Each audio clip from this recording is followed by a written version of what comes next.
They thought they were teaching me a lesson by dragging the Pentagon to our dinner table, but when the investigator saw the addendum, he went pale and whispered, "I apologize. Do you actually hold this designation?" My mother was still smiling until two strangers entered and ordered my family out because the interview had just been reclassified. They wanted to ruin my career, but the alarm they tripped might just destroy their own empire instead. My name is Luna Cruz, on the official payroll of the United States government.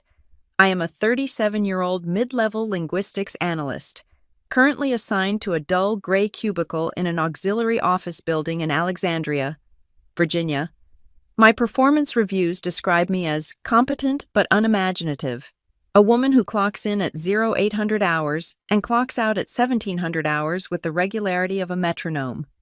According to the personnel file that is accessible to the public or any standard background check, my most significant contribution to national security in the last 5 years was correcting the syntax on a translated trade agreement regarding grain exports from Eastern Europe. That is the life my family believes I live. It is the life my neighbors see. It is a carefully constructed architecture of mediocrity designed to make me invisible. The reality is that I hold a doctoral degree in computational linguistics, and I specialize in predictive syntax modeling for high-value threat assessment. I do not translate trade agreements. I build algorithms that listen to the static between the radio waves, searching for the linguistic fingerprints of people who plan to hurt this country. I work in a facility that does not technically exist on Google Maps, and the clearance level I hold requires me to undergo a polygraph examination every 6 months. My work is not boring. It is terrifying, exhausting, and vital. But the first rule of that work is silence. The second rule is that you must never, ever let your ego get in the way of the cover. I reminded myself of these rules as I turned my rental car into the long, winding driveway of the Everly Estate in Port Clayton, Georgia. The house loomed ahead, a sprawling neo-colonial mansion that screamed of old money and new insecurities. The humidity here was different than in DRC. It was thicker, heavier, carrying the scent of magnolia and salt from the Atlantic. This was the seat of the Everly Atlantic Freight Empire, the kingdom I had abdicated, and to them, I was not a prodigal daughter returning home. I was a defector who had failed to survive in the wild. I checked my reflection in the rearview mirror before killing the engine. Dark circles under my eyes, hidden by concealer. A simple navy blazer over a white blouse. Unremarkable. Safe. I left my primary smartphone, the secure one locked in a biometric safe, back in my apartment in the district. The phone in my purse was a standard commercial model, populated with mundane text messages about grocery lists and dentist appointments, just in case anyone decided to snoop. When I walked through the double oak doors, the air conditioning hit me like a physical wall. The house smelled of lemon polish and judgment. "Luna," my mother's voice floated down from the grand staircase. Celeste Everly did not walk. She descended. She was wearing a silk dress that likely cost more than my first car, her hair coiffed into a helmet of blonde perfection. "You made it. We were beginning to worry you had been detained by whatever it is you do." "Hello, Mother," I said, allowing her to press her cheek against the air next to my ear. Traffic on 95 was brutal. "Always an excuse," she sighed, pulling back to inspect me. Her eyes scanned my outfit, finding it wanting. "Well, at least you are here. It is your father's 65th. After all, try to look a little less like a DMV employee. Darling, the Kellers are coming for dinner." I stiffened. "The Kellers?" "Grant and Sloan," she said, waving a hand dismissively as she walked toward the drawing room. "And Grant's parents. It is a family affair. Please, Luna, just for tonight. Try to fit in." I followed her, my stomach tightening. My father, Richard Everly II, was standing by the fireplace, swirling a glass of scotch. He looked exactly as he had for the last 20 years, imposing, red-faced, and perpetually irritated. To him, I was the daughter who had rejected the family business to go play civil servant for a salary he considered pocket change. He hated that I had kept my ex-husband's surname, Cruz, after the divorce. He saw it as a final insult to the Everly legacy. Happy birthday, Dad, I said. He looked at me over the rim of his glass. You are late. The flight was delayed, I lied. Efficiency is not exactly the government's strong suit, is it? He grunted. Sloan has been here for 3 hours. She and Grant closed a deal with a logistics firm in Savannah this morning. A $10 million contract. That is efficiency. That is great for them, I said, keeping my voice neutral. It is great for the family. He corrected me sharply. Go get yourself a drink. You look tired. I suppose reading paperwork all day is exhausting in its own way. The dinner was an exercise in endurance. We sat at the long mahogany table. The distance between us measured not in feet, but in tax brackets. My sister, Sloan, sat across from me, radiating the glow of the chosen heir. She was sharp, beautiful, and ruthless in a way that made our father proud. Next to her was her husband, Grant Keller. Grant was the company's compliance and risk officer, a man who wore cufflinks shaped like nautical anchors and spoke exclusively in corporate buzzwords. For the first 30 minutes, they ignored me. They discussed shipping lanes, fuel surcharges, and the volatility of the Asian markets. I focused on cutting my steak into precise, half-inch squares. I was trained to endure interrogation techniques that involved sleep deprivation and sensory overload. I could handle a dinner conversation about freight tariffs. But silence, in my family, is often interpreted as weakness, and predators always go for the weak one. So, Luna, Grant said, wiping his mouth with a linen napkin. The shift in his tone was subtle, like the drop in barometric pressure before a storm. Sloan tells me you are still at the same desk at the DoD. No promotion this year. I looked up. I am happy where I am. Grant. Senior analyst. Right? He pressed, a smirk playing on his lips. It sounds impressive on LinkedIn, but I was looking at the federal pay scales the other day. With a doctorate, you are vastly underutilized. I mean, what do you actually do? Translate memos? Count verbs? The table went quiet. Richard stopped chewing. Celeste took a delicate sip of her wine, her eyes glittering with anticipation. They loved this. They loved seeing me reduced to a small, bureaucratic cog. I analyze data, I said simply. It is technical work. Technical, Richard snorted. You were the smartest girl in your class at the academy. You could have run our European division. Instead, you are pushing papers for a government that cannot even pave a road correctly. It is embarrassing. Luna. It is service, I said.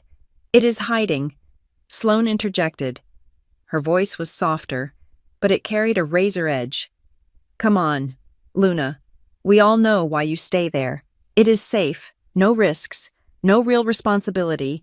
You just clock in, hide behind your clearance, and pretend you are important. I gripped my fork tighter beneath the table. If they knew. If they knew that 3 weeks ago, a report I authored had redirected a carrier strike group in the South Pacific. If they knew that the paperwork I pushed had identified an encryption key used by a cell operating out of Yemen, but I could not say a word. To defend myself would be to violate Title 18, Section 798 of the United States Code. I cannot discuss the details of my work, I said, reciting the standard line. You know that... Oh, please, Celeste laughed. It was a brittle, high-pitched sound. Do not be dramatic, darling. You are not James Bond. You are a linguist.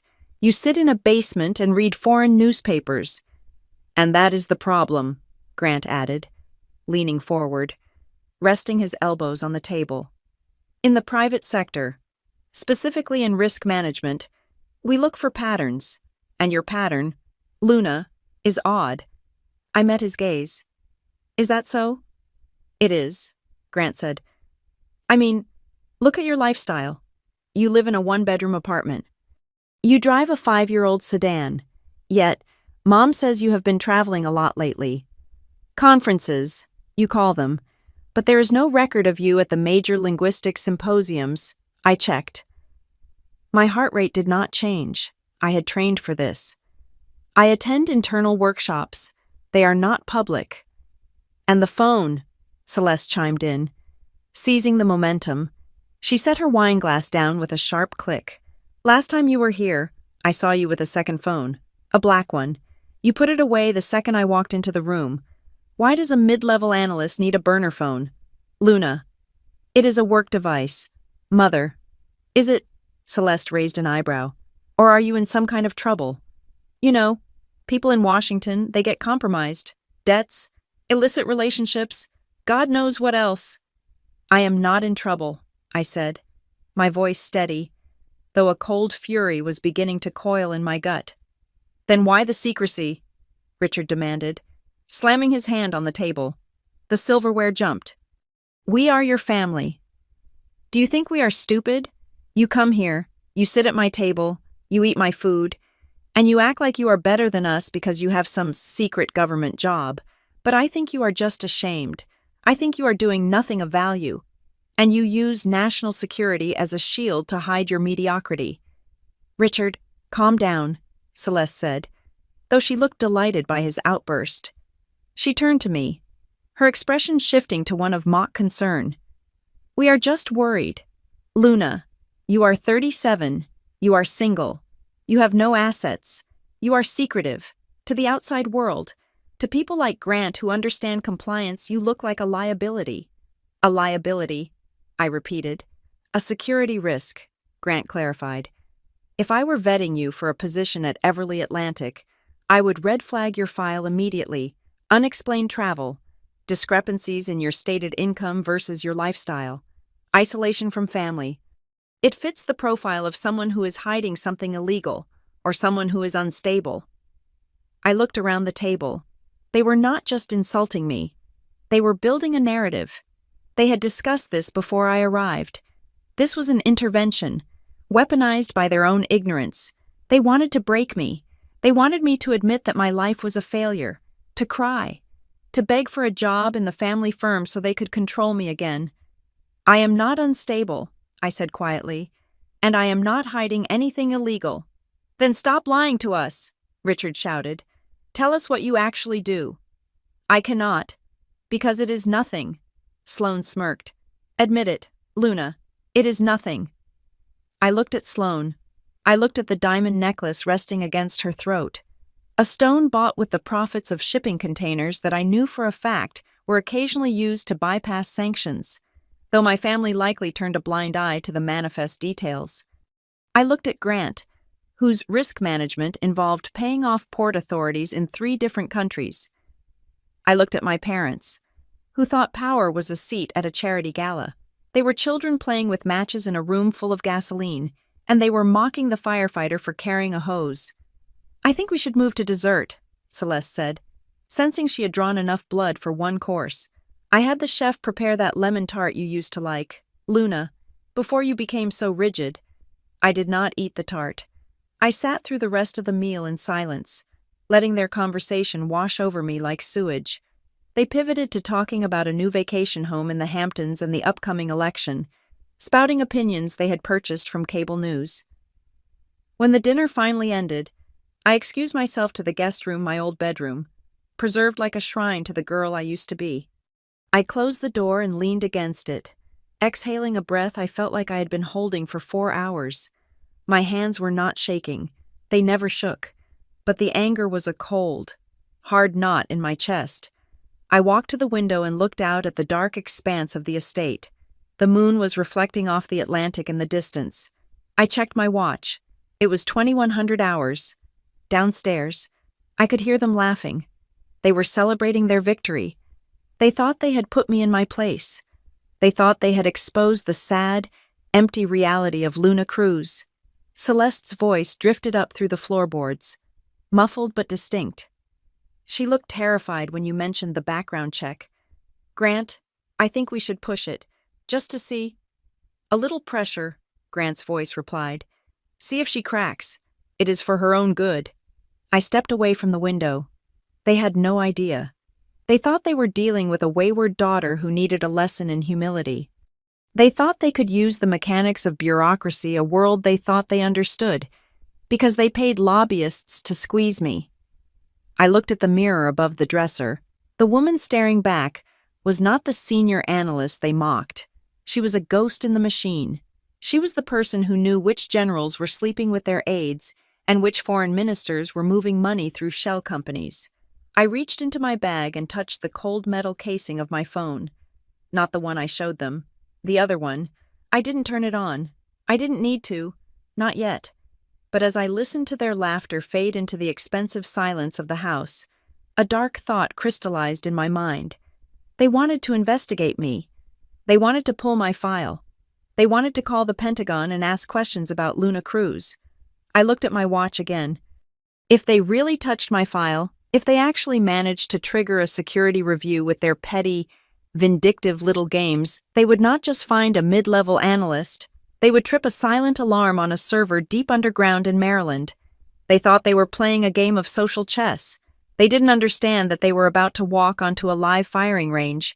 If they really touched my file, they wouldn't understand what was about to come crashing down on their heads. And God help them, because I certainly wouldn't. To understand why 2 federal agents eventually walked into my father's dining room to evict my family from their own home. You have to rewind 14 days. You have to look at a timeline that I reconstructed later, piece by piece, from sworn affidavits, recovered emails, and the humiliated confessions of people who thought they were untouchable. It started, as most disasters in my family do, with a charity gala in Washington, D.C. 2 weeks before the birthday dinner, my mother, Celeste Everly, was holding court in the ballroom of the Willard Hotel. It was a fundraiser for historical preservation, the kind of event where the plates cost $5,000 and the conversation costs your soul. My mother loves these events. She treats them like Shark Tanks where she is the only one who knows how to swim. She was wearing emerald silk and standing near the open bar, surrounded by a small orbit of women who all shared the same plastic surgeon and the same anxieties about their children losing status. I was not there. Obviously, I was likely in a windowless room in Virginia, analyzing syntax patterns from a radio intercept in the Maghreb. But I know exactly what happened because the woman my mother was speaking to, a socialite named Patricia, who thrives on the misfortune of others, later provided a very colorful summary of the evening. Patricia had asked the one question my mother hates to answer. She asked what I was doing. Luna, my mother had said, her smile tight enough to snap a violin string. Oh, you know Luna. She is still with the Department of Defense. Very steady work. Very bureaucratic. Still, Patricia had asked, arching an eyebrow. My son just made partner at his firm in New York. I would have thought Luna would have moved on to a think tank or a consultancy by now. Government wages are so quaint. That was the spark. That single word, quaint, ignited the powder keg of my mother's insecurity.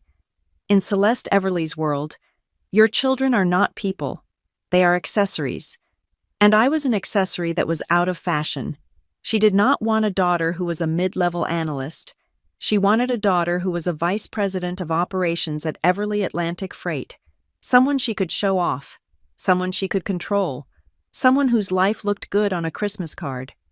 Later that evening, fueled by 3 glasses of vintage champagne and a bruised ego, Celeste cornered a man named Julian. Julian was a former legislative aide who had spun out of the Capitol into a lucrative career as a lobbyist. He was the kind of man who sold access and information like other people sold used cars. I need to know something. Julian, my mother said, pulling him into a quiet alcove near the cloakroom. Hypothetically speaking, if someone in a low-level government job, say, a security clearance holder, became a concern for their family, if the family felt they were being misled, or that the person was perhaps unstable, how would one trigger a review, a way to perhaps pause their career, force them to take a break? She did not say, get her fired. In her mind, she was not destroying me. She was saving me. She wanted to clip my wings so I would have no choice but to crawl back to the nest. Julian, eager to please a donor of my father's caliber, gave her the roadmap. He told her about the Insider Threat Program. He explained that the clearance process is based on trust and reliability. He told her that nothing terrifies the security adjudication facility more than an anonymous tip claiming a subject has undeclared foreign contacts or financial irregularities. You do not need proof, Celeste, he told her, swirling his drink. You just need to create a credible doubt. The bureaucracy does the rest. They freeze the clearance while they investigate. The subject gets suspended. It can take months, sometimes a year to clear up. Usually, people quit before it is over. Perfect, my mother whispered. The conspiracy deepened 3 days later at the Everly estate in Georgia. My sister Sloane and her husband Grant were over for Sunday brunch. This was the moment the plan moved from a drunken idea to a tactical operation. My mother pitched it to them over Eggs Benedict. She framed it as an intervention. She told them I was drifting, that I was secretive, that my low salary coupled with my solitary lifestyle was a recipe for disaster. She argued that if I lost my clearance, even temporarily, I would be destitute. I would have to come home. I would have to accept the job Richard had been offering me for a decade. It is for her own good, Celeste insisted. We are rescuing her from mediocrity.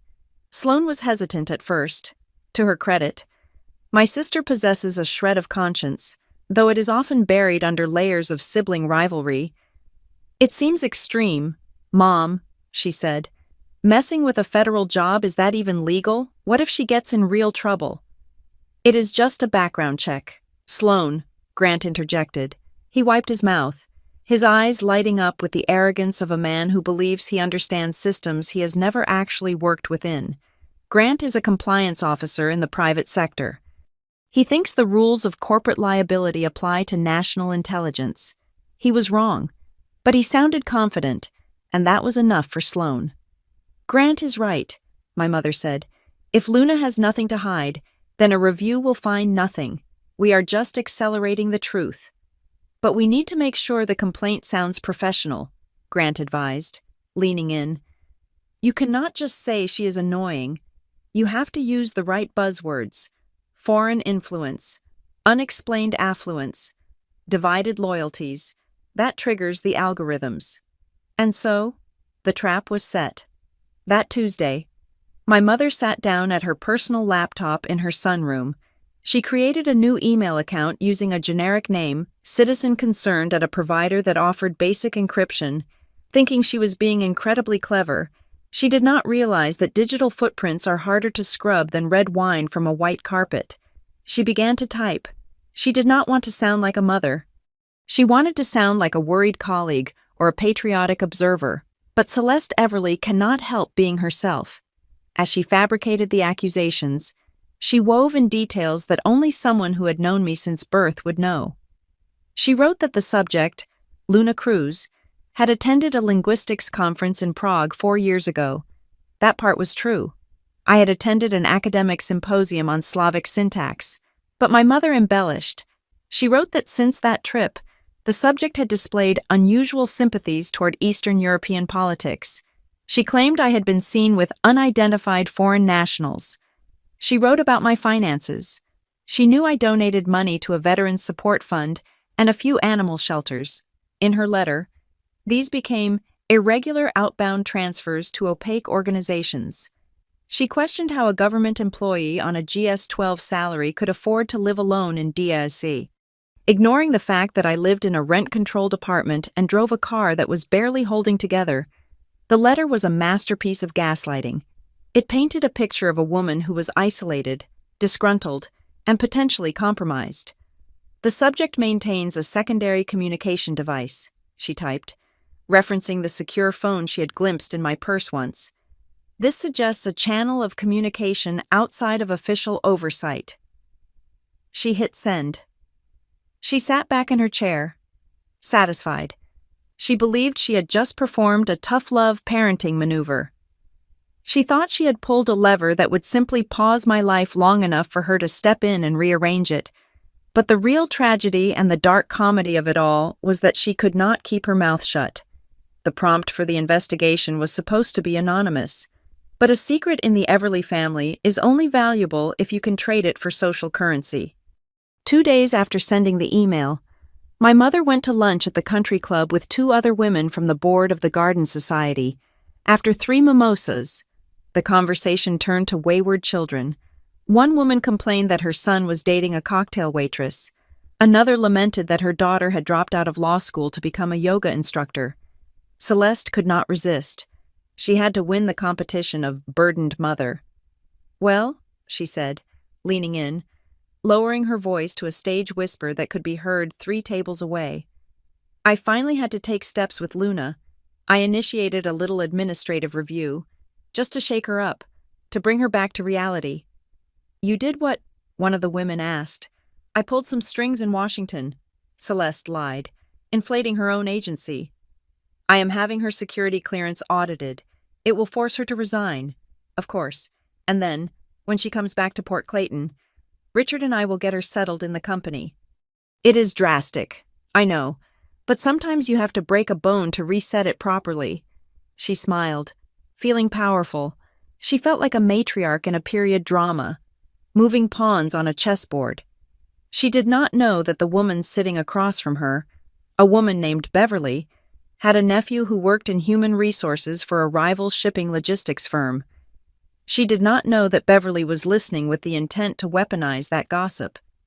She did not know that by bragging about pulling strings, she was effectively admitting to a federal crime making false statements to a government agency in front of witnesses. And she certainly did not know that the administrative review she thought she had ordered was not going to be processed by a low-level clerk, because of who I actually am, because of the specific, highly classified code word attached to my personnel file. Her anonymous tip did not go to a standard adjudication center. It did not get filtered into the pile of routine background checks. When that email hit the server, it bypassed the normal queues. It triggered a red alert on a system that is monitored 24 hours a day, 7 days a week.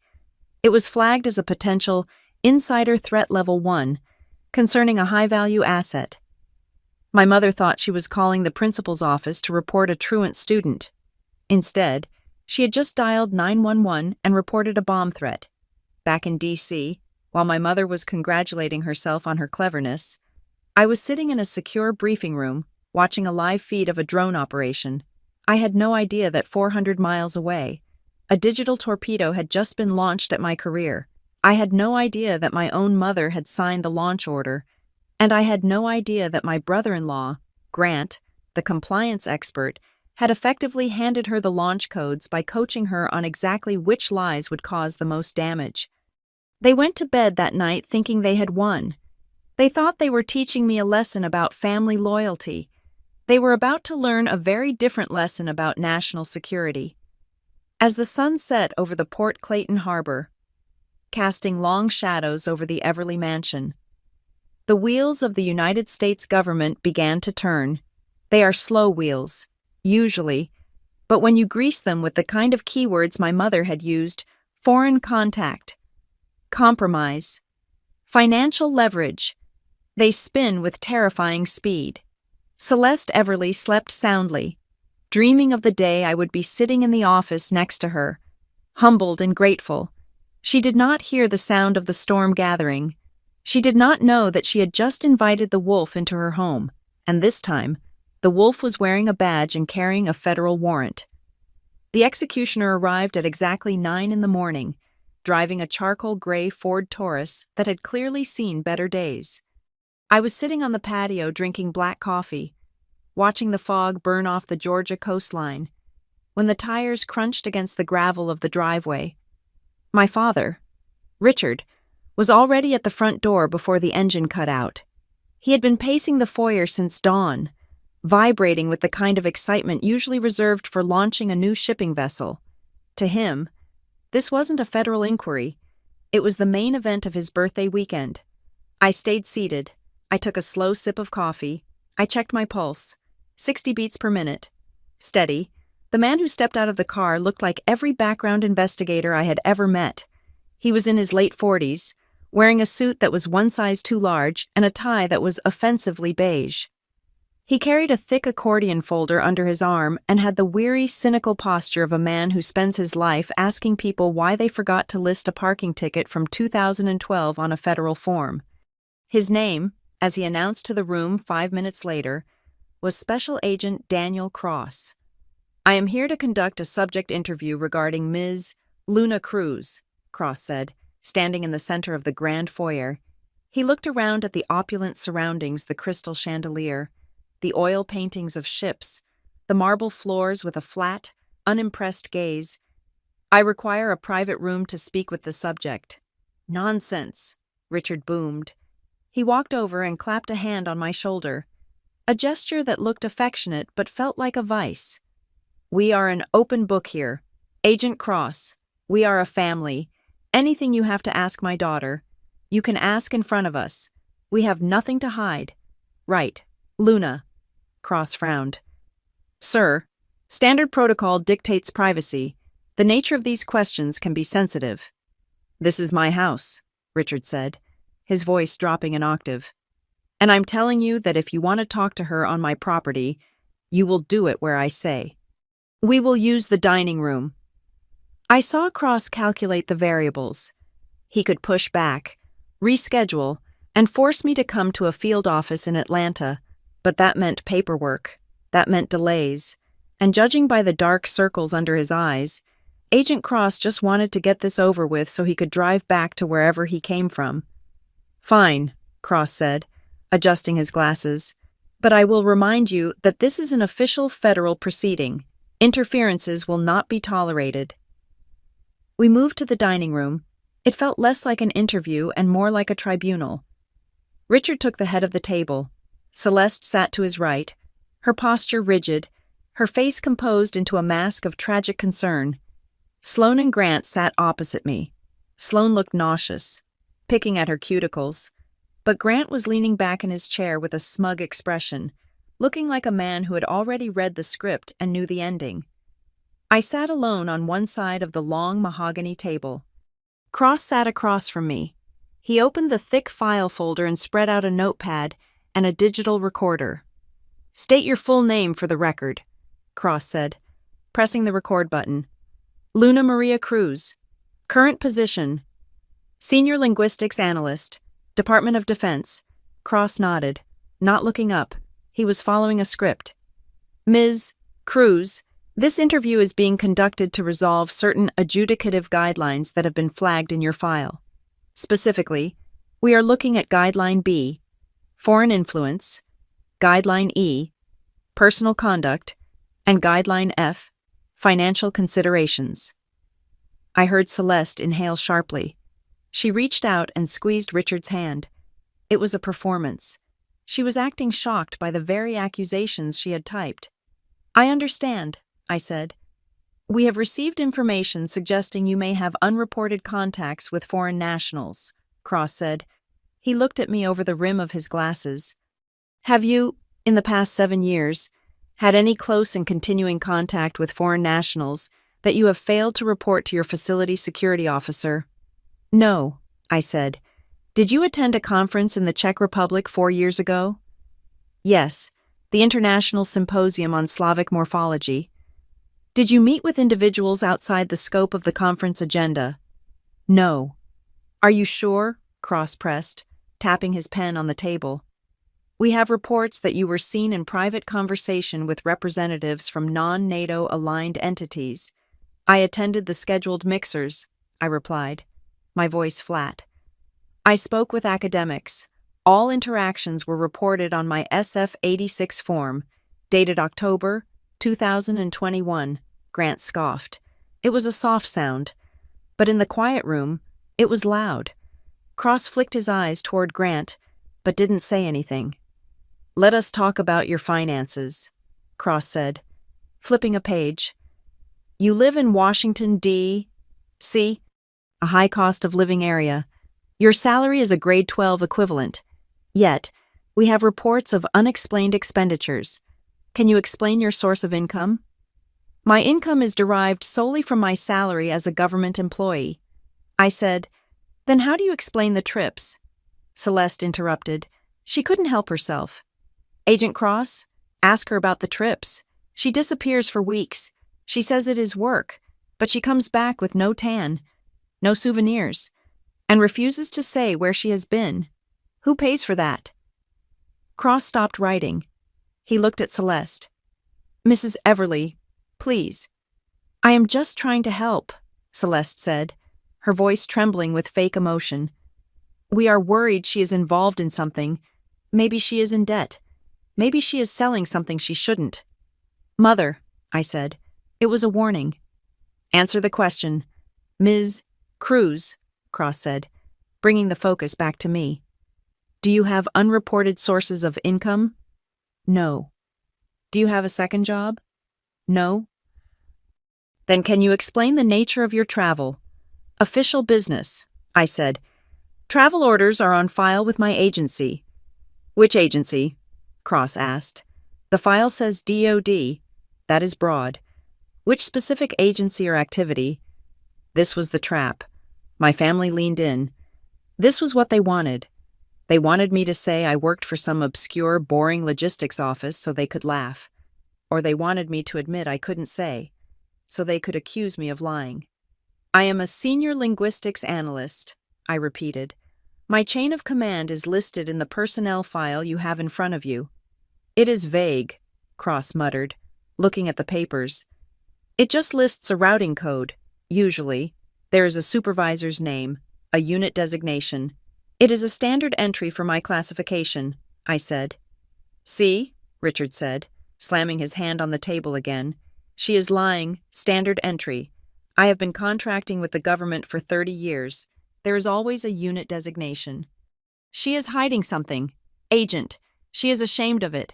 "I am not ashamed," I said, looking my father in the eye. "Then tell us," Sloane cried out. She looked torn, her eyes wet. "Luna, just tell them. Stop playing this game. If you are in trouble, Dad can fix it. But you have to stop lying." "I am not lying, Sloane." "Ms. Cruz," Cross said, his voice hardening. He was getting annoyed by the family drama, but he was also getting suspicious of me. My answers were too rehearsed. I was too calm. "The ambiguity of your employment record combined with these adverse reports is significant. If you cannot provide a verifiable supervisor or a specific office location, I will have to recommend a suspension of your clearance pending a full field investigation. That means you lose your job today." The room went silent. Celeste smiled. It was a small, triumphant thing. She had won. She had forced the system to break me. "I understand the procedure. Agent Cross," I said. "But I believe you have not reviewed the entire file." Cross frowned. "I have read every page of this packet. Ms. Cruz?" "Check the addendum," I said softly. "The back flap. There should be a sealed envelope or a separate sheet with a red border. It is often missed if the file was printed at a low-level adjudication facility." Cross looked at me with skepticism. "There is no addendum in a standard field interview packet." "Please check," I said. He sighed, an exaggerated exhalation of air that signaled he was humoring a desperate woman. He flipped past the financial records. He flipped past the foreign travel logs. He reached the back cardboard of the folder. There, tucked into a pocket I knew would be there, was a single sheet of paper. It was distinct. It wasn't white. It was a pale, creamy yellow, a specific cardstock used to prevent photocopying. It had a thick red band running diagonally across it. Cross pulled it out. "What is that?" Grant asked, craning his neck. "A reprimand." Cross didn't answer. He adjusted his glasses. He read the header. I watched his face. I watched the boredom evaporate. I watched the irritation drain away, replaced by a sudden, stark pallor. His eyes widened behind the lenses. He read the first line, then he stopped. He looked up at me, then back down at the paper, as if checking to see if the ink was hallucinated. He swallowed. I saw his Adam's apple bob. He read the code. It wasn't a long code. It was a sequence of 5 alphanumeric characters followed by a project name that doesn't exist in any unclassified database. It was a designation that authorized the bearer to bypass standard security checkpoints at the Pentagon. It was a designation that meant I didn't report to a unit commander. I reported to a directorate that briefed the president's daily briefing staff. Cross's hands, which had been steady a moment ago, gave a microscopic tremor. He realized where he was. He realized he was sitting in a dining room in Georgia, treating a level 1 asset like a delinquent clerk. He realized he had just demanded the operational details of a ghost. Cross started, but his voice failed him. He cleared his throat. He stood up. The chair scraped loudly against the parquet floor. "What is it?" Celeste asked, her smile faltering. "What does it say? Did she fail?" Cross ignored her. He didn't even look at her. His eyes were locked on me, and for the first time, there was fear in them, not the fear of a man in danger, but the fear of a bureaucrat who realizes he has just accidentally walked onto a live minefield. "Ms. Cruz," he said. His tone had changed completely. It was formal, stiff, and terrifyingly polite. "I need to verify this designation, immediately." "Of course," I said calmly. "You have got to be kidding me." Richard barked. "Sit down. Agent, finish the interview. What is on that paper?" "Sir, be quiet," Cross snapped. He didn't shout, but the command was absolute. He turned to me. "I need to make a secure call. I need to step outside. Now." "You can use the study," I suggested. "No," Cross said, clutching the yellow paper to his chest like it was a holy relic. "I need to use my vehicle. My secure line." He looked around the room, his gaze sweeping over my family with a look that was no longer dismissive, but wary. "Nobody leaves this room. Do you understand? Nobody touches a phone. Nobody leaves. You cannot give us orders." Grant stood up, his face red. "I know the law. This is unlawful detention." Cross whipped around.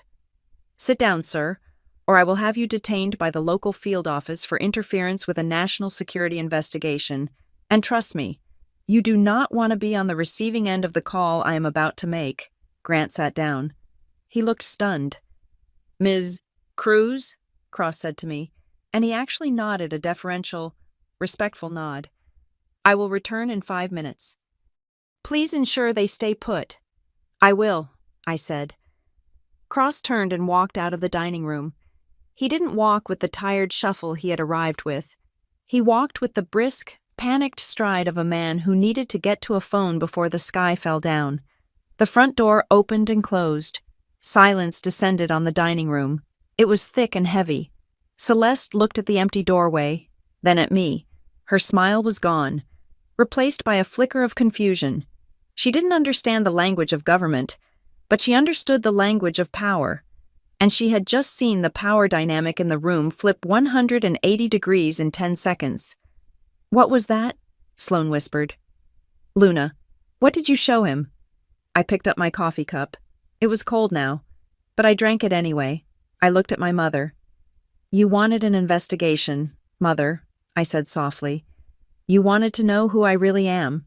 Celeste laughed, but it was a nervous, jagged sound. "Oh, stop it. You probably forged a document. That is it, isn't it? You are going to be in so much trouble when he comes back." "We will see," I said. I looked at the clock on the wall. It was 9:20 in the morning. Cross would be on the phone with the watch officer at the Defense Counterintelligence and Security Agency. He would read the code. The watch officer would likely tell him to hold the line while they patched him through to a very specific office in Arlington. Then, the panic would really start. My mother was still smiling, trying to maintain the illusion that she was in control, that this was all just a silly misunderstanding that would end with me humiliated and begging for forgiveness. She had no idea that the man in the driveway wasn't calling for backup to arrest me. He was calling to ask for instructions on how to apologize to me. But more importantly, he was asking why a clearance review had been triggered on a person whose identity was supposed to be protected by the highest levels of classification. The dominoes were clicking. I could almost hear them falling, one by one, all the way back to Washington. "I give him 10 minutes, Richard grumbled, pouring himself more water. "He is probably calling his supervisor to get authorization to arrest you." "Maybe," I said. I waited. The silence stretched. And for the first time in my life, sitting at that table, I wasn't the one who was afraid. The silence in the dining room lasted exactly 14 minutes. I counted them. I counted the ticking of the grandfather clock in the hallway. And I counted the number of times my brother-in-law, Grant, tapped his finger against the mahogany table.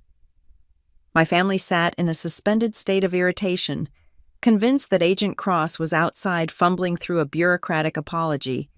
They believed he was on the phone with a supervisor who was currently explaining to him that Richard Everly was a man of influence and that this harassment needed to end. They were wrong. When the front door finally opened, it did not sound like one man returning. It sounded like an occupation. Heavy footsteps echoed on the marble of the foyer, not the scuff of dress shoes, but the solid, rhythmic thud of military-grade soles and the sharp click of heels that moved with predatory purpose. "What on earth?" my mother muttered, straightening her pearls. "Did he bring the police?" Richard stood up, his face flushing a deep, angry red. "This is ridiculous. I am going to throw him out myself." He marched toward the dining room doors just as they swung open. But it wasn't Agent Cross who walked through them first. It was a woman I had not seen in person for 3 years, though I had read her daily briefings every morning at 0600 hours. Deputy Director Lena Marquez. She was a woman of small stature but immense gravity, wearing a charcoal pantsuit that cost more than my father's car and carrying a leather portfolio that contained secrets capable of toppling regimes. Her hair was pulled back in a severe silver-streaked bun, and her eyes were like cold, polished flint. Behind her stood Colonel Aaron Pike. He was in full-service dress, the rows of ribbons on his chest testifying to conflicts my family had only watched on the news. Pike was the kind of man who filled a room simply by existing in it. He was not smiling, and behind them both, looking pale and significantly smaller than he had 20 minutes ago, was Agent Cross. My father stopped dead in his tracks. "Who are you people? You cannot just barge into a private residence." Deputy Director Marquez did not look at him. She looked directly at me. She didn't smile. She didn't offer a greeting. She simply nodded, a single, sharp dip of her chin. "Status check? Cruise?" she said. Her voice was quiet, but it cut through the room like a razor. "Secure. Director," I replied, standing up. "No electronic transmissions since the interview commenced. No unauthorized departures." "Good." Marquez turned to the room at large. "I am Deputy Director Marquez with the National Intelligence Directorate. This is Colonel Pike from Defense Counterintelligence. As of 2 minutes ago, this environment has been designated a temporary sensitive compartmented information facility. The parameters of this interview have been reclassified." "Reclassified?" Grant sputtered, standing up to join my father. "What does that mean? Who gave you the right?" "It means," Colonel Pike rumbled, his voice deep and gravelly, "that everyone who does not hold a top-secret clearance with sensitive compartmented information access needs to vacate this room immediately." "This is my house," Richard roared. He pointed a shaking finger at Marquez. "I do not care who you are. You do not walk into the home of Richard Everly and start giving orders. Get out, or I'm calling the sheriff." Marquez turned her head slowly to look at my father. It was the look a scientist might give a bacteria sample that was behaving unexpectedly. "Mr. Everly," she said calmly, "this is no longer a family matter. It is a matter of national security. You have invited the federal government into your home to investigate a security concern. We are here to finish that investigation. If you attempt to contact local law enforcement, or if you obstruct this process in any way, Colonel Pike will take you into custody under Title 18 of the United States Code." "Custody," Celeste gasped. She had gone very pale. "Richard, what are they talking about?" "They are bluffing," Richard said, though his voice wavered. "This is America. You cannot just hijack my dining room." Pike stepped forward. He didn't touch his weapon, but the shift in his stance was a clear warning. "Sir, I advise you to step out of the room. Now, take your family to the living room. Close the door. Do not use your phones. Do not leave the premises." The air in the room seemed to vanish. My family looked from Pike to Marquez, then to me. They were waiting for me to crack. They were waiting for me to tell them this was a joke, or a mistake, or a role-playing exercise. I stood perfectly still, my face a mask of professional detachment. Inside, however, my mind was racing at 100 miles an hour. If Marquez and Pike were here physically here, not just on a secure line, It meant the situation had escalated beyond a simple flag. It meant the concern my mother had submitted hadn't just pinged a server. It had triggered a containment protocol. They weren't just here to clear my name. They were here to assess if my cover had been blown so badly that the operation I was running needed to be burned to the ground. Luna. Sloane's voice was small, trembling. She looked at the colonel, then at me. Luna, what is happening? Go to the living room, Sloane, I said. But why are they here for you? Go. My mother stood up. She looked unsteady on her feet. For the first time in my life, I saw the cracks in her armor. She looked at the woman in the expensive suit, then at the colonel, and finally at her daughter, the mid-level analyst. What do you actually do? She whispered. The question hung in the air. Stripped of its usual mockery, it was raw fear. I looked at her. I looked at the woman who had birthed me, and then tried to destroy me because I wasn't shiny enough for her gala photos. I cannot say, I replied. Out, Pike ordered. He gestured toward the double doors. It was a slow, painful procession. Richard went first, looking like a king who had been deposed. Grant followed, his corporate arrogance completely evaporated, looking terrified of the colonel. Sloane helped our mother, who looked back at me one last time before the heavy oak doors clicked shut. The sound of the latch engaging was the loudest noise I had ever heard. The moment they were gone, the atmosphere in the room shifted instantly. The tension didn't leave, but it changed flavor. It went from the chaotic, emotional tension of a domestic dispute to the cold, clinical tension of a tactical debrief. Marquez dropped her portfolio on the table, right on top of the placemat where my mother had been eating a scone. Sit down. Cruz, she said. I sat. Pike remained standing by the door, his back to the wood, ensuring no one from the Everly clan decided to eavesdrop. Agent Cross sat in the chair next to me, looking like he wanted to crawl under the table. Report, Marquez said. The subjects initiated a hostile inquiry based on fabricated intelligence, I said, slipping automatically into the language of the office. The primary instigator appears to be Celeste Everly, motivated by a desire to leverage financial dependence. The allegations were designed to trigger a suspension of clearance. We know that part, Marquez said, pulling a tablet from her portfolio. We tracked the IP address of the complaint to this residence. We know it was a domestic sabotage attempt. What we need to know is the blast radius. She leaned forward, her eyes locking onto mine. Luna, she said, using my first name, which was a sign of how serious this was. When the flag went up, it hit the G system. Cross here.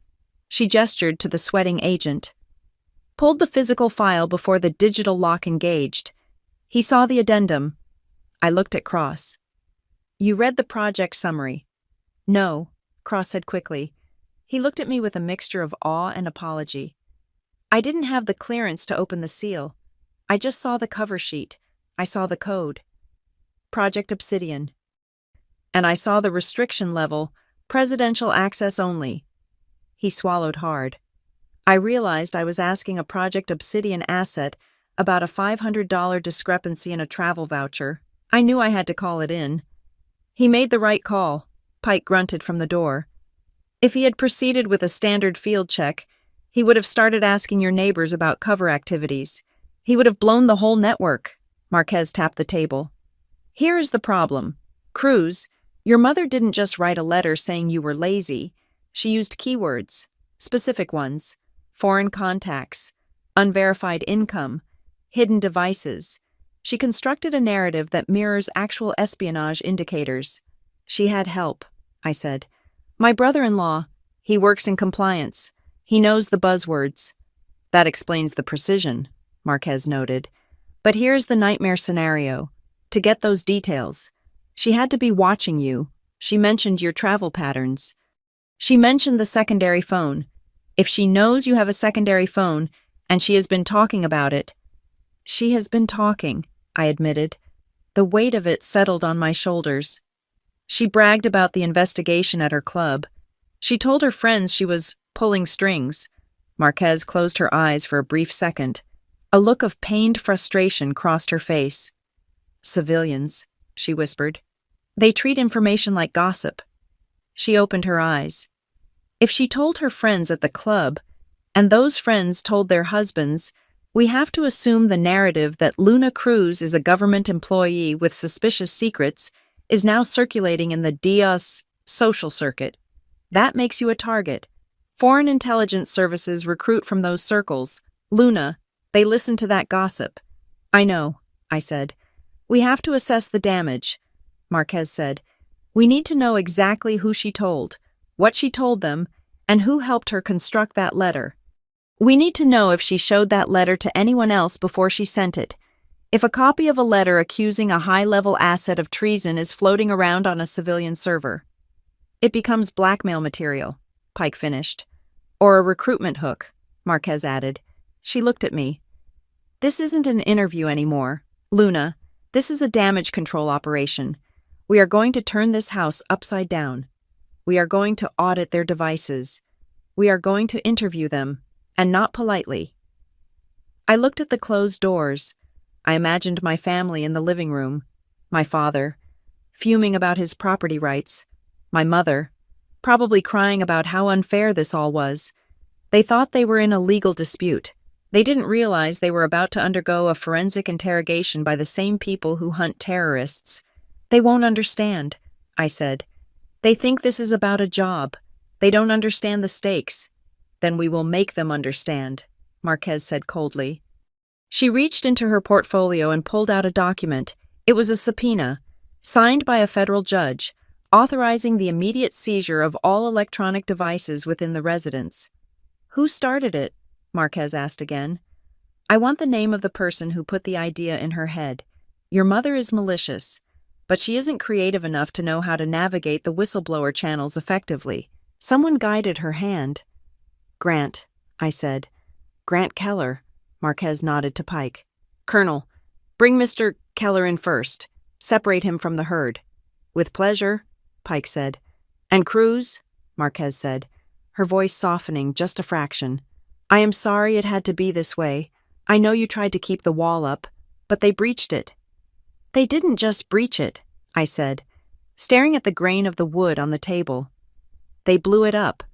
Then let's make sure they are the only ones who get caught in the explosion," she said. Cross stood up. He looked at me. "I really am sorry, Ms. Cruz, if I had known." "You did your job, Agent Cross," I said. "Better than you know. If you hadn't stopped, if you had put that interview into the official system, I would be in a black site right now explaining why my mother thinks I am a traitor." Cross shuddered. "Bring them in," Marquez ordered. "One by one. And let's find out just how badly they have broken the world."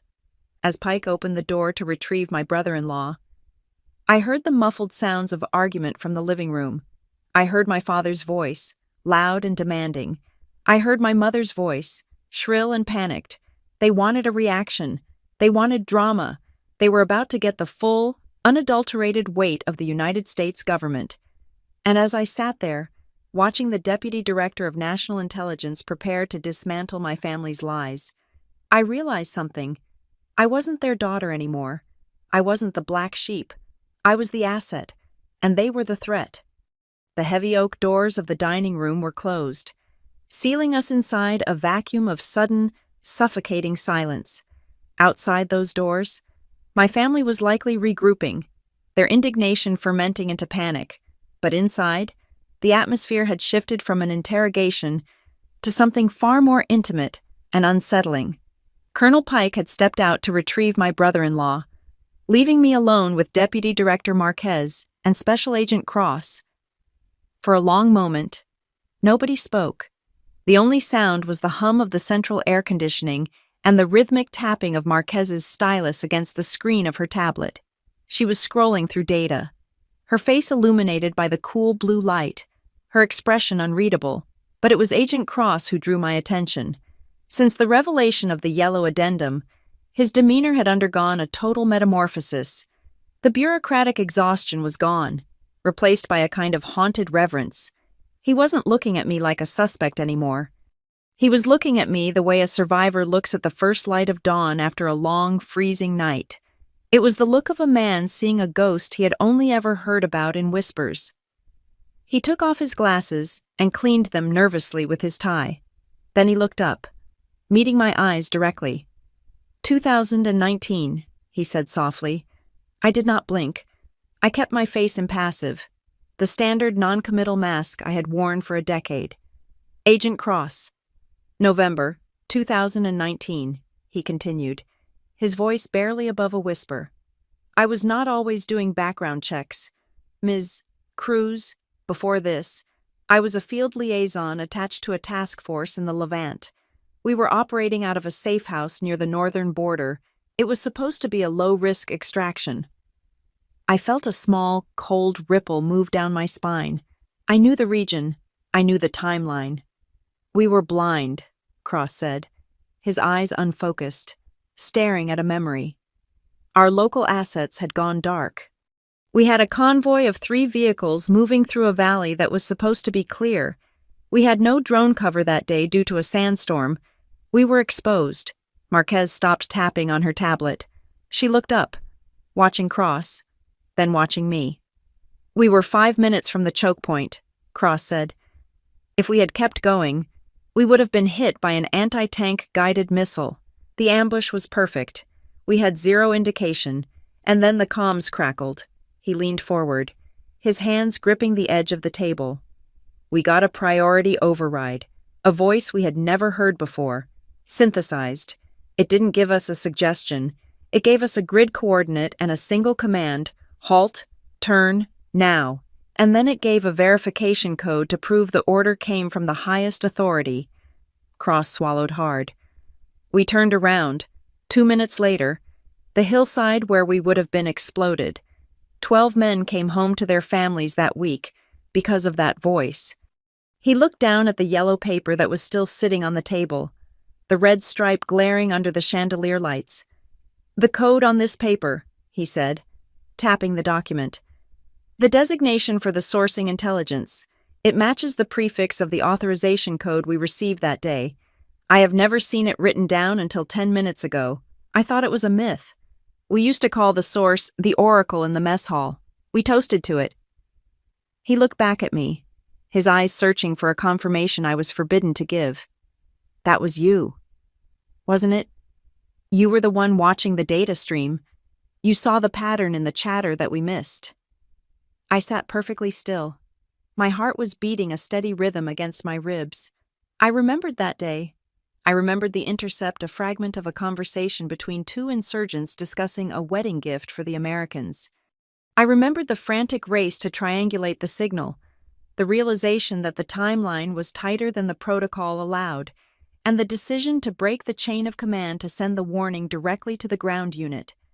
I had received a formal reprimand for the procedural violation and a silent commendation for the save. I could not say yes. To say yes would be to confirm operational specifics that were still classified. But I did not say no. I held his gaze. I let the silence stretch between us, heavy with the weight of 12 lives. I let my eyes soften, just a fraction, dropping the defensive wall for a millisecond. It was a microscopic gesture, invisible to anyone who didn't know what to look for. But for a man like Cross, it was enough. He let out a long, shaky breath and nodded. "Thank you," he mouthed. "Agent Cross." Marquez cut in. Her voice was sharp, shattering the moment. She wasn't interested in nostalgia. She was interested in the disaster unfolding in the present. While I appreciate the reunion, we have a crisis to manage. Ms. Cruz's past contributions are not on trial here. Her current exposure is— Cross straightened up, putting his glasses back on. "Yes, Director, apologies." Marquez turned her chair to face me fully. The cold, analytical light was back in her eyes. "This is the problem. Luna," she said. "You are an asset with a history of high-value interventions. You have enemies, real ones, not petty socialites, but state actors who would pay millions for the name of the analyst who stopped that convoy in 2019, and your family just walked into the town square and started shouting that you have secrets. They do not know what I do," I said. They just know I am secretive. It does not matter what they know, Marquez countered. It matters what they have created. In intelligence terms, your mother has created a massive attack surface. She has painted a target on you. She has flagged you as vulnerable, compromised, and potentially reachable. She leaned in. Why? That is the question I need answered before Pike brings your brother-in-law in here. Why would they do this? Is it just money? Is it leverage? Or is there something else? Because from where I sit, this looks like a deliberate attempt to burn a federal employee. I looked at the oil painting of my grandfather hanging on the wall behind her. He was a stern man who had built the company from a single tugboat. He had taught Richard that the world was something to be conquered, not shared. It is not treason, Director, I said quietly. It is narcissism. Marquez raised an eyebrow. Explain. My family. They operate on a system of absolute control, I said, choosing my words with the precision of a linguist. To them, independence is an insult. My career, my silence, my refusal to let them into my life, they see it as a rejection of their authority. They do not hate America. They do not want to hurt the government. They just love themselves more than they respect the law. I took a breath. They wanted to break my clearance so I would lose my job. If I lose my job, I lose my autonomy. I would have to come back here. I would have to work for Everly Atlantic. I would be under their roof, on their payroll, under their thumb. That is the only victory that matters to them. They did not think about national security because, in their minds, nothing is more important than the Everly legacy. Marquez shook her head slowly, a look of disgust crossing her features. They were willing to risk federal prison just to force you to move back home. They did not think they would go to prison, I said. They thought they were writing a letter to a manager. They thought they could speak to the manager of the United States. The door opened. Colonel Pike walked back in. He was alone. Where is Grant? Marquez asked. I put him in the library, Pike said, his voice deep and flat. He is sweating through his shirt. I told him to write down every person he has spoken to in the last 30 days. He is terrified. But before we get to him, I have a question about the infrastructure. Pike walked over to the table and placed a heavy hand on the back of the empty chair. He looked at me. Everly Atlantic Freight, Pike said. That is the family business, correct? Yes, I said. We ran a quick check on the company while we were setting up the perimeter, Pike said. They are not just moving furniture. They have active contracts with the Department of Transportation and 2 subcontracts with Defense Logistics for moving non-lethal supplies to bases in Germany and Okinawa. Is that accurate? I nodded. Yes, it is a major part of their portfolio.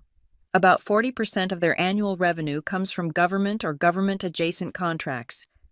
And they have a customs trade partnership against terrorism certification, Pike noted, which allows them expedited processing at ports. Yes, Pike exchanged a look with Marquez. It was a look that said, they really have no idea what they have done. Luna, Pike said, looking back at me, do you understand what happens to a defense contractor when its primary shareholders are under investigation for maliciously interfering with a top-secret clearance investigation? I felt a cold weight settle in my stomach. I knew exactly what happened. I wrote the algorithms that flag these risks. Immediate suspension of trust, I said. The CTPAT certification gets revoked pending review. All government contracts are frozen. The vessels currently at sea with government cargo, they will be held at port. Correct, Pike said. And the review process for reinstatement. It takes an average of 18 months.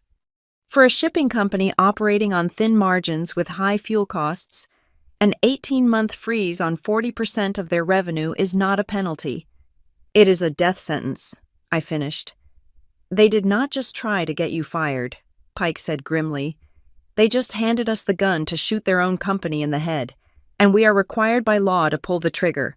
If we flag Richard and Celeste Everly as security risks, which they are, for feeding false information to a federal agency, their company loses its eligibility to bid on anything funded by tax dollars. I closed my eyes for a moment. I thought of my father's pride.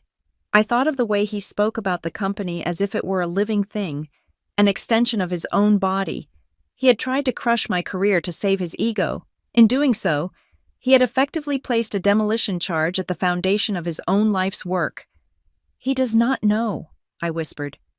He thinks he is just dealing with a background checker. He has no idea he has just bankrupted himself. He will know soon enough, Marquez said. But that is collateral damage. My concern is the leak. She stood up and walked to the window, peering out through the slats of the blinds at the driveway. You said your mother bragged, Marquez said, her back to me. She talked at her club. Yes, I said. The Port Clayton Country Club. It is the center of their social universe. Who belongs to that club? Marquez asked, turning around. Senators, diplomats, contractors. All of the above, I said. It is a hub for the old money of the South, and old money draws people who want access. Marquez walked back to the table. Her face was grave. If she told a story about her daughter, the secret government analyst, being investigated for suspicious foreign ties, Marquez said quietly, and if she told that story within earshot of a waiter, or a caddy, or another member who happens to be consulting for a foreign firm, she let the sentence hang in the air. Then the story is out, Pike finished. And the story isn't, Luna Cruz is a bad daughter. The story is, Luna Cruz is a vulnerable access point. Marquez leaned down, her hands flat on the table, bringing her face level with mine. We have to assume the worst, Luna, she said. We have to assume that while your mother was sipping her Chardonnay and feeling superior, someone else was listening, someone who knows exactly what a senior linguistics analyst with your profile actually does. And if that is the case, this house is not just a crime scene. She looked at the closed doors. It is a compromised location, and your family. They are not just liabilities anymore. They are loose ends. I stared at her. What are you going to do? We are going to find out exactly who heard her, Marquez said. We are going to trace every single person your mother spoke to, and until we do, nobody leaves this property. We are locking down the Everly Empire, Luna, not to punish them, but because they have proven they are too dangerous to be let out in public. She straightened up and nodded to Pike. Bring in Mr. Keller, she ordered. Let's see if he is ready to trade his mother-in-law to save his own skin. The transformation of my father's dining room was complete. It no longer resembled a place where families shared meals. It had become a forensic operating theater. 2 technicians from Colonel Pike's team had arrived 10 minutes prior, carrying ruggedized Pelican cases. They had set up a localized server on the sideboard, right next to the antique silver tea set. Cables snaked across the Persian rug, connecting laptops that were currently shredding through the digital lives of the Everly family. I sat next to Deputy Director Marquez. We were watching a large monitor that had been propped up against a fruit bowl. On the screen, a timeline was being constructed in real time, pieced together from metadata, cloud backups, and deleted cache files. It was a masterclass in digital autopsy, and the patient on the table was my mother's arrogance. Here is the origin point, a technician said, highlighting a timestamp. 2 weeks ago, Tuesday, 14:30 hours, an email account was created under the username Capital Watcher 55. The user attempted to mask the IP address using a free browser extension, but they logged into a personal iCloud account in a separate tab during the same session. The cookie overlap is 100%. The anonymous whistleblower is Celeste Everly. Marquez didn't even blink. Amateur hour. Show me the distribution. She didn't just email the tip line, the technician continued. She forwarded a draft to a personal contact first, a man named Julian Thorne, former legislative aide, currently a lobbyist for the transport sector. I closed my eyes. I knew Julian. He was a man who traded favors like baseball cards. If my mother had sent him a draft, it meant the accusation wasn't just in a secure government inbox, it was on a lobbyist's server. The content of the letter is being analyzed now, the technician said. pulling up the document. The text of the letter, the weapon my mother had forged, filled the screen. It was painful to read. It was a mix of maternal concern and calculated destruction. But as the analysts began to dissect the claims, the absurdity of her evidence fell apart. Claim 1, the technician read, subject engages in irregular financial transactions with opaque entities. She transfers $4,000 annually to an organization called the Vanguard Shield. That is a charity, I said, my voice flat. They pay for service dogs for veterans with PTSD. It is a 501c3 nonprofit. It is tax deductible. Confirmed, the technician said. Claim 2. Subject maintains contact with foreign nationals using coded language. Reference is made to email traffic with a server at Charles University in Prague. I did my doctoral thesis on Slavic morphology, I explained. I correspond with Professor Novak about linguistic syntax evolution. The codes she refers to are phonetic symbols. They are not ciphers. They are the International Phonetic Alphabet. Marquez shook her head.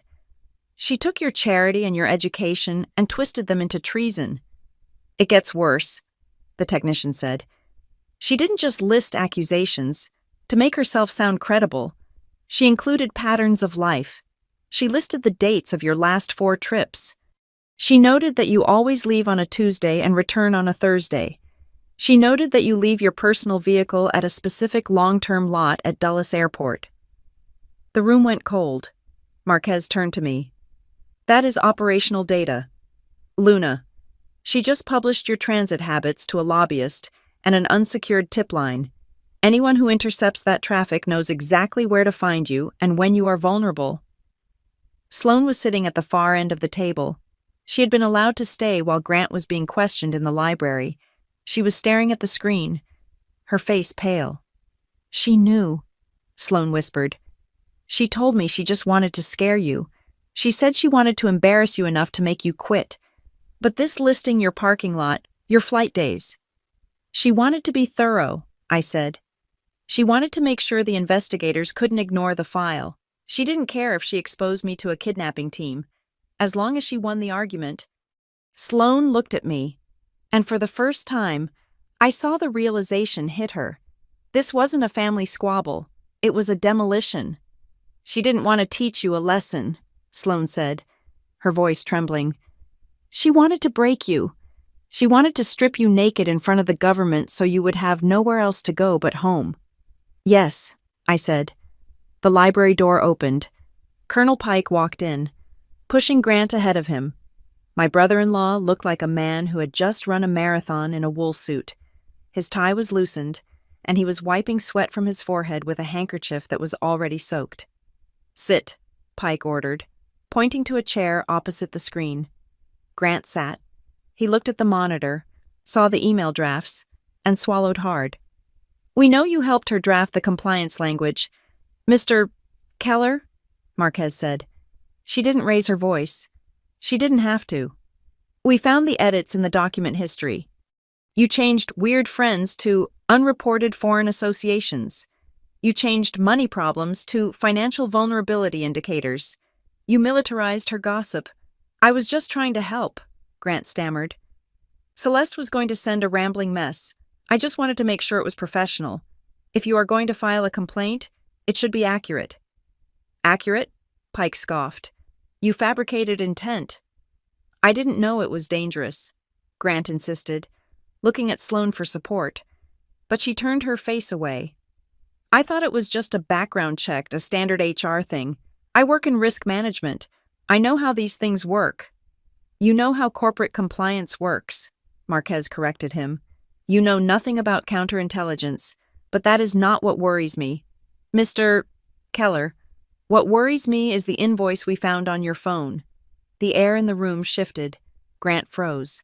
What invoice? He asked, his voice cracking. The technician just scrubbed your deleted items, Marquez said. 3 weeks ago, you contacted a firm called Cerberus Global Solutions. You paid them $5,000 for a comprehensive digital footprint analysis on a subject. She leaned forward. Who is the subject? Grant? Grant didn't answer. He stared at the table, It was Luna, wasn't it? Sloane asked. Her voice was ice. You hired a private investigator to dig up dirt on my sister. I had to. Grant exploded, throwing his hands up. Celeste was pushing me to find something concrete. She kept saying Luna was hiding something shameful. I figured if we could find a debt, or a secret boyfriend, or a drug problem, we could use it to force her home without getting the government involved. I was trying to keep it in the family. So you hired Cerberus, Pike said, his tone dropping to a dangerous growl. Do you know who Cerberus is, Mr. Keller? They are a security consultancy, Grant said. They have a website. They looked legitimate. They are data brokers, Pike said. They are former mercenaries who sell information to the highest bidder. They don't just investigate, they hack, they fish, they sell profiles to corporate espionage teams. I felt the blood drain from my face. Grant, I said, my voice barely audible. Did you give them my social security number? Did you give them my date of birth? I gave them what I had, Grant said defensively. I wanted a full report. You idiot, Pike said. He didn't shout. He just stated it as a fact. You paid a group of gray market hackers to aggressively probe the background of a covert action asset. You paid them to poke holes in a legend that the DoD spent 10 years building. I didn't know, Grant yelled. When Cerberus couldn't find anything on Luna Cruz the analyst, Marquez said, connecting the dots. Because her file is scrubbed. What did they do? Did they report back to you? They said the file was too clean, Grant admitted. They said it looked like a ghost file. They offered to go deeper. They said they had contacts who could check the dark web for other matches. And did you authorize it? Pike asked. Grant hesitated. I told them to find the truth. So you authorized a dark web search on a classified identity, Marquez said. She sat back in her chair, looking at Grant with a mixture of pity and revulsion. Congratulations. Mr. Keller, you didn't just trigger an internal investigation. You effectively put a bounty on your sister-in-law's head in the digital underworld. I stared at Grant. This was the man who sat at our holiday dinners and bragged about his golf handicap. This was the man who claimed to protect the family reputation. In his arrogance, in his desperate need to be the smartest guy in the room, he had hired wolves to hunt me. Do you realize what you have done? I asked. If Cerberus flagged my profile as a ghost file on the open market, every intelligence agency from Beijing to Moscow just got a ping. You didn't just expose me, you auctioned me off. I can call them, Grant said, panic rising in his voice. I can tell them to stop. I will ask for a refund. You cannot call them, Pike said, because the moment we finish here, your phone is going into an evidence bag, and you are going into a federal holding cell. Sloane, Grant pleaded, tell them I was doing it for us, for the company. If Luna came back, the family would be whole again. We would be stronger. Sloane stood up. She walked over to her husband. For a moment, I thought she might comfort him. Instead, she looked at him as if he were a stranger she had just met in a bad dream. You weren't doing it for the family, Sloane said. You were doing it because you hate that she is smarter than you. You hate that she has a life you cannot control, and you wanted to be the one who brought her down. She turned away from him and looked at me. Her eyes were filled with tears, but they were angry tears. We have to assume the worst, Marquez said to the room. If Cerberus has been digging for 3 weeks, the cover is blown. The Luna Cruz identity is compromised. We have to assume the adversaries know she is not just an analyst. What does that mean? Sloane asked me. It means I cannot go back to my apartment, I said. It means I cannot go back to my office. It means the life I built for 10 years is gone, because Grant wanted to be helpful. But there was one loose end that terrified me more than Grant's incompetence. Grant was a fool who used a credit card. His trail was traceable. But my mother worked in whispers. Grant hired the hackers, I said, turning to Sloane. But Mom is the one who talks. She talks to feel important. I looked my sister in the eye. Sloane, I said, you were with her at the club. You were with her at the salon. You know how she is when she has a glass of wine and wants to be the center of attention." Sloane nodded, a tear slipping down her cheek. "I need you to think," I said, "not as her daughter, but as a witness. How many people did she tell? How many people know that she was investigating me? How many people know about the suspicious travel she made up?" Sloane opened her mouth, then closed it. She looked at the floor. She tried to count. I could see her doing the math, the luncheons, the charity committee meetings, the phone calls to aunts and cousins. "Sloane," I pressed, "how many—" Sloane looked up at me. Her face was a mask of devastation. "I don't know," she whispered. "Everyone." She told everyone who would listen. The silence that followed was absolute. It wasn't just a breach. It was a flood. My mother hadn't just unlocked the door. She had taken the walls down, and now, sitting in the ruins of my privacy, I realized that the danger wasn't coming. It was already here, carried on the wind of 1,000 casual conversations, fueled by the vanity of a woman who loved her own voice more than her daughter's life. The interrogation of my parents took place in the formal living room, a space dominated by a grand piano that no one in the family knew how to play, and a fireplace large enough to roast a whole hog. Richard and Celeste sat on the cream-colored velvet sofa, looking less like the masters of the house and more like two naughty children who had been called to the principal's office. Deputy Director Marquez sat in the high-backed wing chair opposite them. Colonel Pike stood by the mantel, looming over the room like a gargoyle in dress blues. I stood in the archway, half in the shadows, witnessing the collision between the unstoppable force of the federal government and the immovable object of my father's ego. "Let me get this straight," Richard said, his face a map of broken capillaries. "You are telling me that because my wife wrote a private letter expressing concern about her daughter, you are threatening to audit my company." "We are not threatening, Mr. Everly," Marquez said, her voice terrifyingly calm. "We are notifying. There is a distinction." "This is absurd," Richard spat. "Everly Atlantic Freight is a pillar of this community. We move 3 million tons of cargo a year. We have a contract with the Maritime Administration pending renewal next month. You cannot just waltz in here and disrupt commerce because of a family misunderstanding." "It ceased to be a family misunderstanding the moment your wife utilized federal channels to convey false information regarding a clearance holder," Marquez replied. "Under Title 18, Section 1001 of the United States Code, making materially false, fictitious, or fraudulent statements to a government agency is a felony.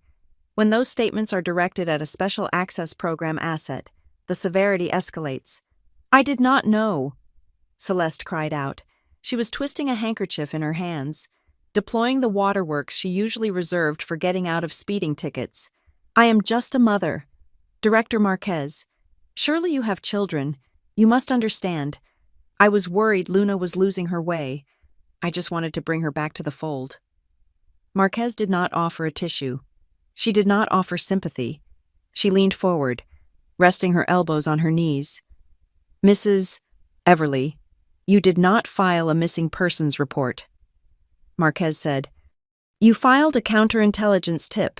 You alleged that your daughter was compromised by foreign entities. In our world, that does not trigger a family reunion. It triggers a threat assessment. If we had believed you, if Agent Cross had not been diligent, Luna would currently be in a holding cell undergoing enhanced interrogation. Is that how a worried mother brings her child home?" Celeste blinked, the tears momentarily drying up as the reality of the statement hit her. "I thought they would just fire her." "You attempted to weaponize the security apparatus of the United States for personal grievance," Pike added from the mantel. "That is not parenting. That is sabotage." Richard waved his hand dismissively. "Fine, fine. Celeste made a mistake. She overreacted. We will retract the letter. I will have my lawyers draft a formal apology to your department. We can make a donation to the whatever fund you people have for widows and orphans. Let us just settle this like reasonable adults." I watched Pike's jaw tighten. My father was trying to buy his way out of a treason investigation. He was treating the Defense Counterintelligence and Security Agency, like a zoning board member he could bribe with a golf trip. "Mr. Everly," Pike said, his voice dropping to a gravelly rumble. "Did you just offer a financial inducement to a federal officer to alter the outcome of an investigation?" "I am offering to make things right," Richard insisted. "Look, I know how Washington works. I play golf with Senator Halloway. I can have him on the phone in 5 minutes. He will tell you that the Everly family are patriots. We are job creators. We do not need this harassment."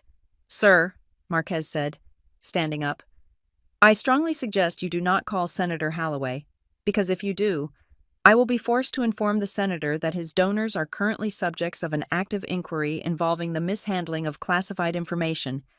Do you think the senator wants that attached to his re-election campaign?" Richard closed his mouth. The color drained from his face. For the first time, he realized that his money was not a shield. It was just paper.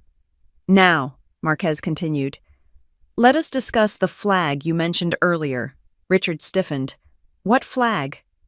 "The red flag that has just been attached to Everly Atlantic Freight's vendor profile," Marquez said. "You see, Mr. Everly, when an allegation of foreign influence is leveled against a family member of a defense contractor, the risk algorithms do not discriminate. Your wife claimed Luna had unreported foreign financial ties.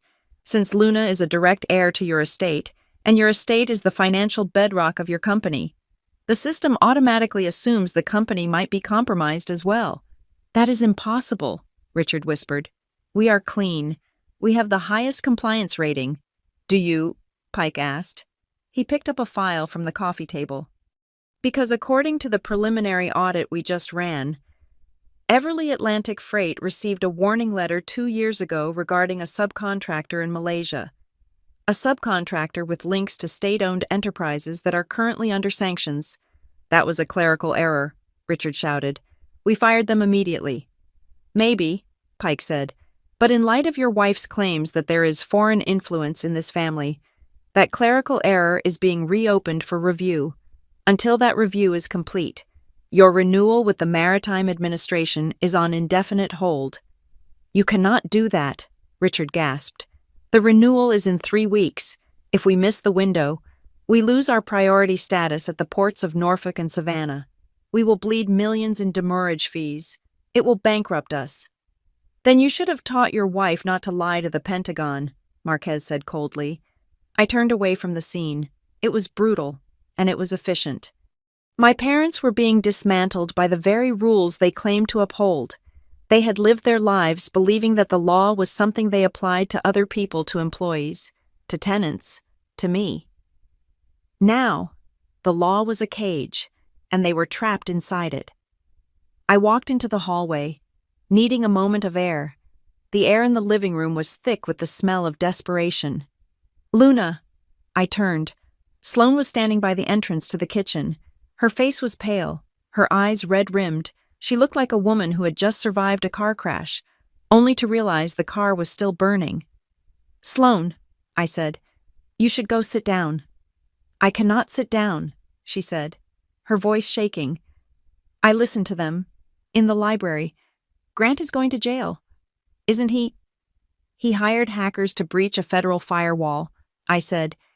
"He broke the Computer Fraud and Abuse Act. Yes, Sloane, he is likely going to prison."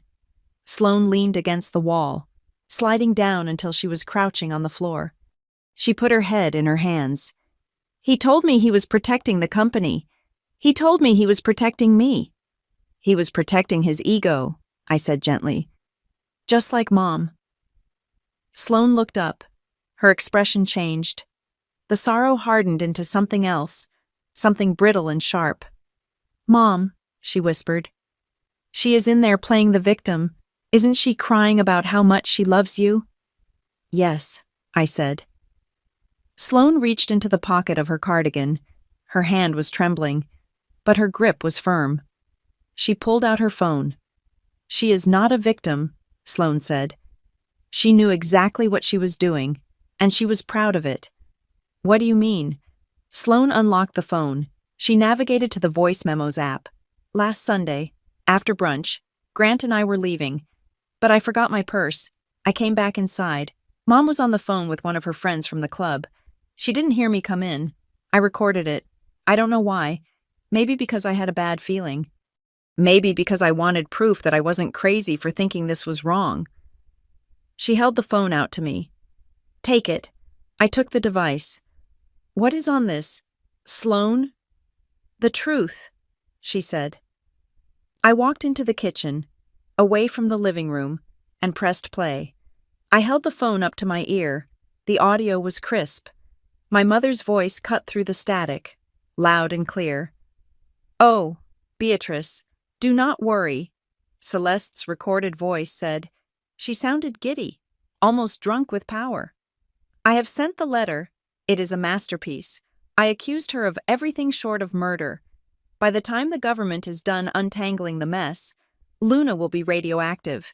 She will lose that clearance, lose that pension, and she will come crawling back to Port Clayton. And the best part? She will have to thank me for giving her a job at the company. I am going to put her in the archives room, let her rot in the basement for a few years until she learns some respect. There was a pause on the recording, followed by a cruel laugh. No, she will never know it was me. I used a fake name.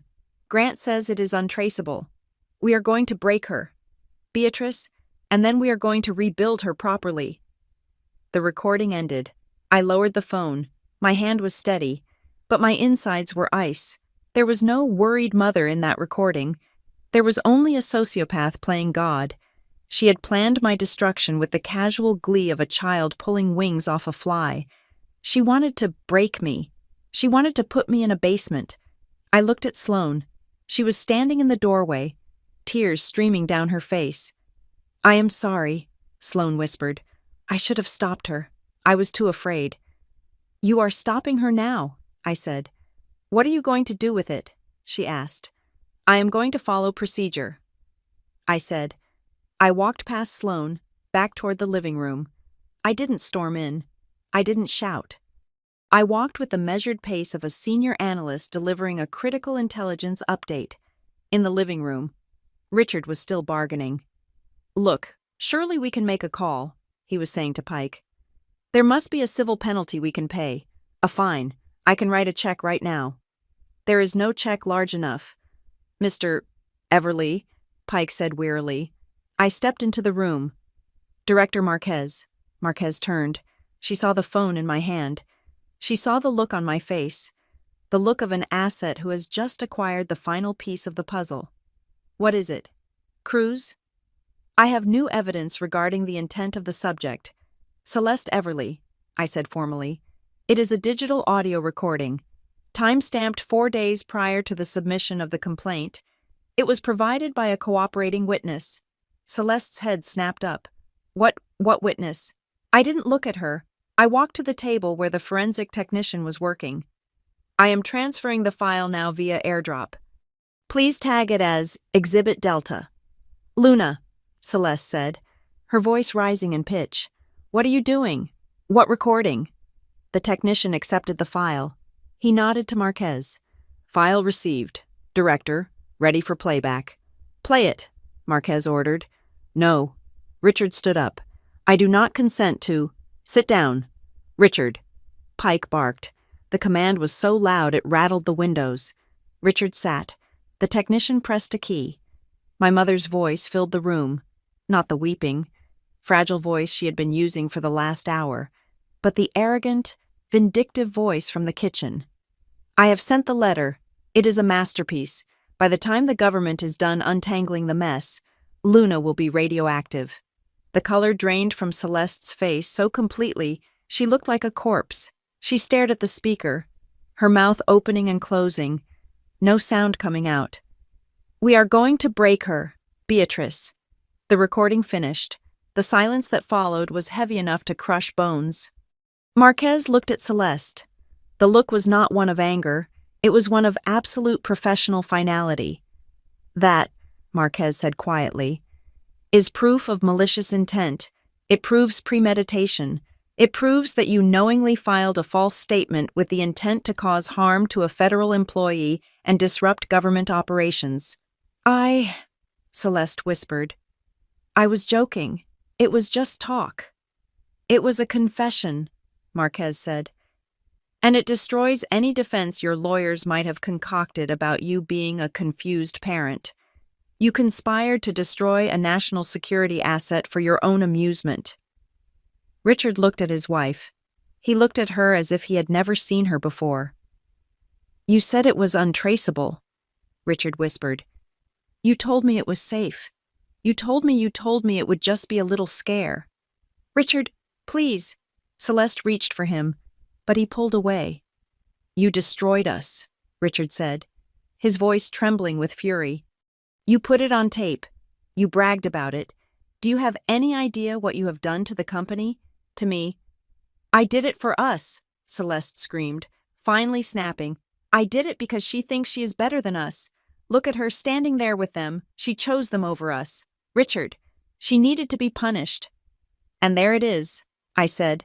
I looked at my mother. She was panting, her face twisted in hate. The mask was gone. You didn't want a daughter, I said calmly. You wanted a prisoner. Marquez stood up and buttoned her jacket. Colonel Pike, I believe we have enough for the preliminary detainer. The audio confirms the motive. We can proceed with the federal charges. Understood, Pike said. Celeste looked around wildly. Charges. You cannot charge me. I am Celeste Everly. I organized the spring gala. I know the governor. Mrs. Everly, Marquez said, picking up her portfolio. You are about to learn that in the hierarchy of the United States government, the spring gala does not rank very high. You tried to play a game of chess with the Pentagon. You just lost your queen. I looked at the phone in my hand. Sloan had given me the weapon, but I was the one who pulled the trigger. I felt no guilt. I felt no remorse. I felt only the cold, clean satisfaction of a job done correctly. My mother still thought her connections would save her. She didn't realize that I held the keys to the kingdom she was so desperate to enter, and I had just locked the gates forever. The sound of a ballpoint pen scratching against paper can be deafening when it is the only sound in the room. We were back in the library. My mother, Celeste, sat at my father's heavy oak desk. She was not signing a check or a thank you card for a gala donation. She was signing a non-disclosure agreement, a document so thick it looked less like a contract and more like a novella. Deputy Director Marquez stood over her, tapping a manicured finger on the signature line. Initials here, Marquez said, and full signature here. Understand what this means. Mrs. Everly, you are acknowledging that any further discussion of your daughter's employment, her clearance status, or the events of this day with any unauthorized person including your husband, your priest, or your hairdresser will result in immediate prosecution under the Espionage Act. Celeste's hand trembled. The ink smeared slightly. She looked up at Marquez with wet, red-rimmed eyes. I cannot even tell Beatrice that I made a mistake. If you tell Beatrice anything other than, the weather is lovely, Colonel Pike rumbled from the corner, we will consider it a breach. You are effectively gagged. You wanted to know secrets. Now you have to carry the weight of keeping one. Celeste signed. She dropped the pen as if it were burning hot. She looked at me, waiting for me to comfort her, to tell her it was just a formality. I stayed silent. I was done soothing the arsonist who had set my house on fire, while Celeste was legally binding herself to silence. My father was staring at his iPad in the corner of the room. He had been quiet for 20 minutes, frantically refreshing his email. It is happening, Richard whispered. His voice was hollow. What is happening? Dad? Sloan asked. She was standing by the window, hugging her arms around herself, keeping a physical distance from her husband. Grant. The notifications, Richard said, looking up. He looked 10 years older than he had at breakfast. The system, it is automated. I just got an alert from the port of Norfolk. Our priority berthing for the Everly Queen has been rescinded. They moved us to the back of the queue. That is a 48-hour delay. He swiped the screen. And here, the Defense Logistics Agency, a stop work order on the Germany contract. Pending administrative review of vendor eligibility, he looked at Pike. You stopped the ships. You actually stopped the ships. We did not stop them, sir, Pike said. The system stopped them. You are a security risk. The computer does not care that it is your birthday. It cares that the principal owner of the company is married to a woman who confessed to fabricating intelligence. This will cost us hundreds of thousands of dollars a day, Richard said, his voice rising to a panic. If the clients find out why— They won't, Marquez said. Unless you tell them, and if you do, you violate the NDA your wife just signed. You are in a box. Mr. Everly, the only way out is to sit still and wait for the review to finish, which, as we discussed, could take 18 months. Richard slumped into the leather armchair. The empire he had built, the legacy he used to bludgeon me with at every family gathering, was grinding to a halt because he couldn't control his wife's need for drama. But the real demolition wasn't the business. It was the marriage sitting across the room. Grant was sitting on a small ottoman, looking like a cornered rat. He had been sweating through his shirt for an hour. Pike had already confiscated his phone and laptop. Now, Marquez turned her attention to him. "We have dealt with the leak," Marquez said, gesturing to Celeste. "Now, let us deal with the hacker, Mr. Keller. We know you hired Cerberus. We know you paid for the deep dive, but the timeline bothers me." She walked over to him. "You hired them 3 weeks ago, a full week before Celeste sent her email.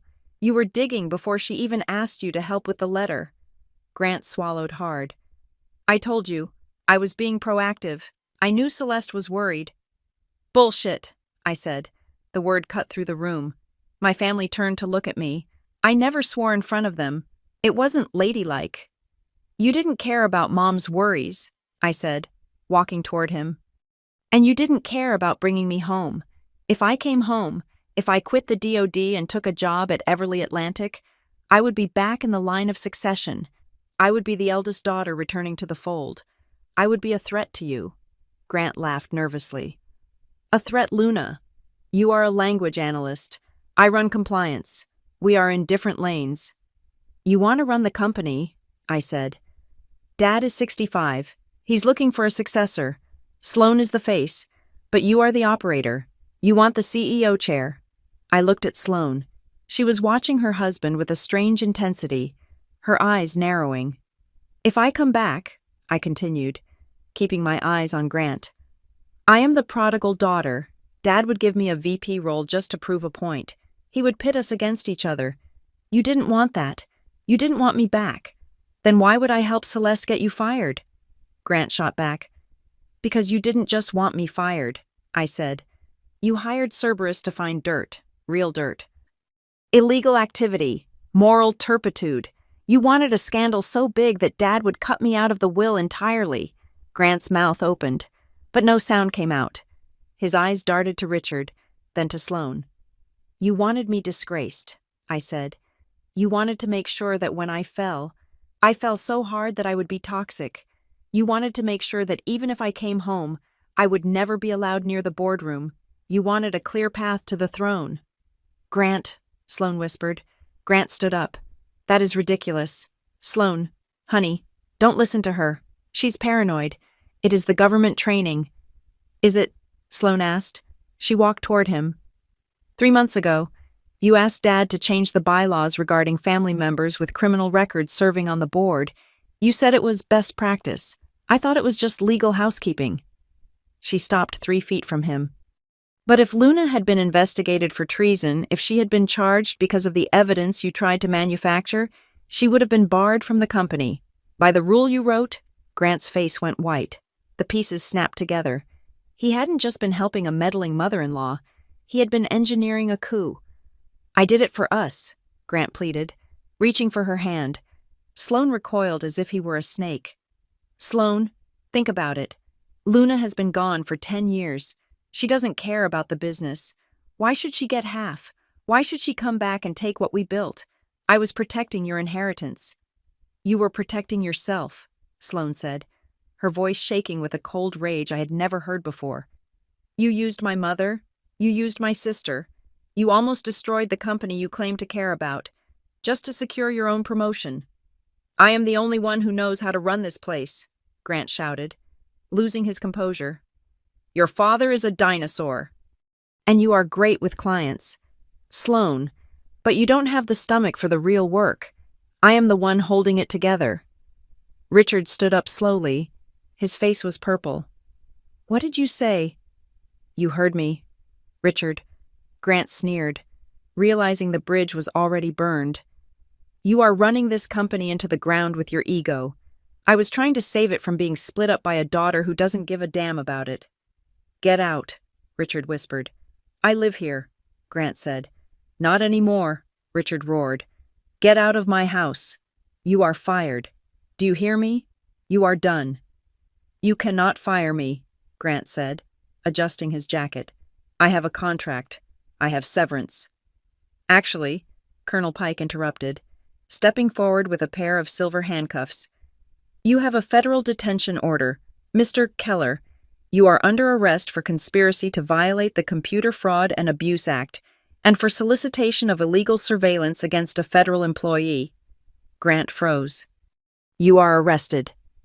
Turn around, Pike ordered.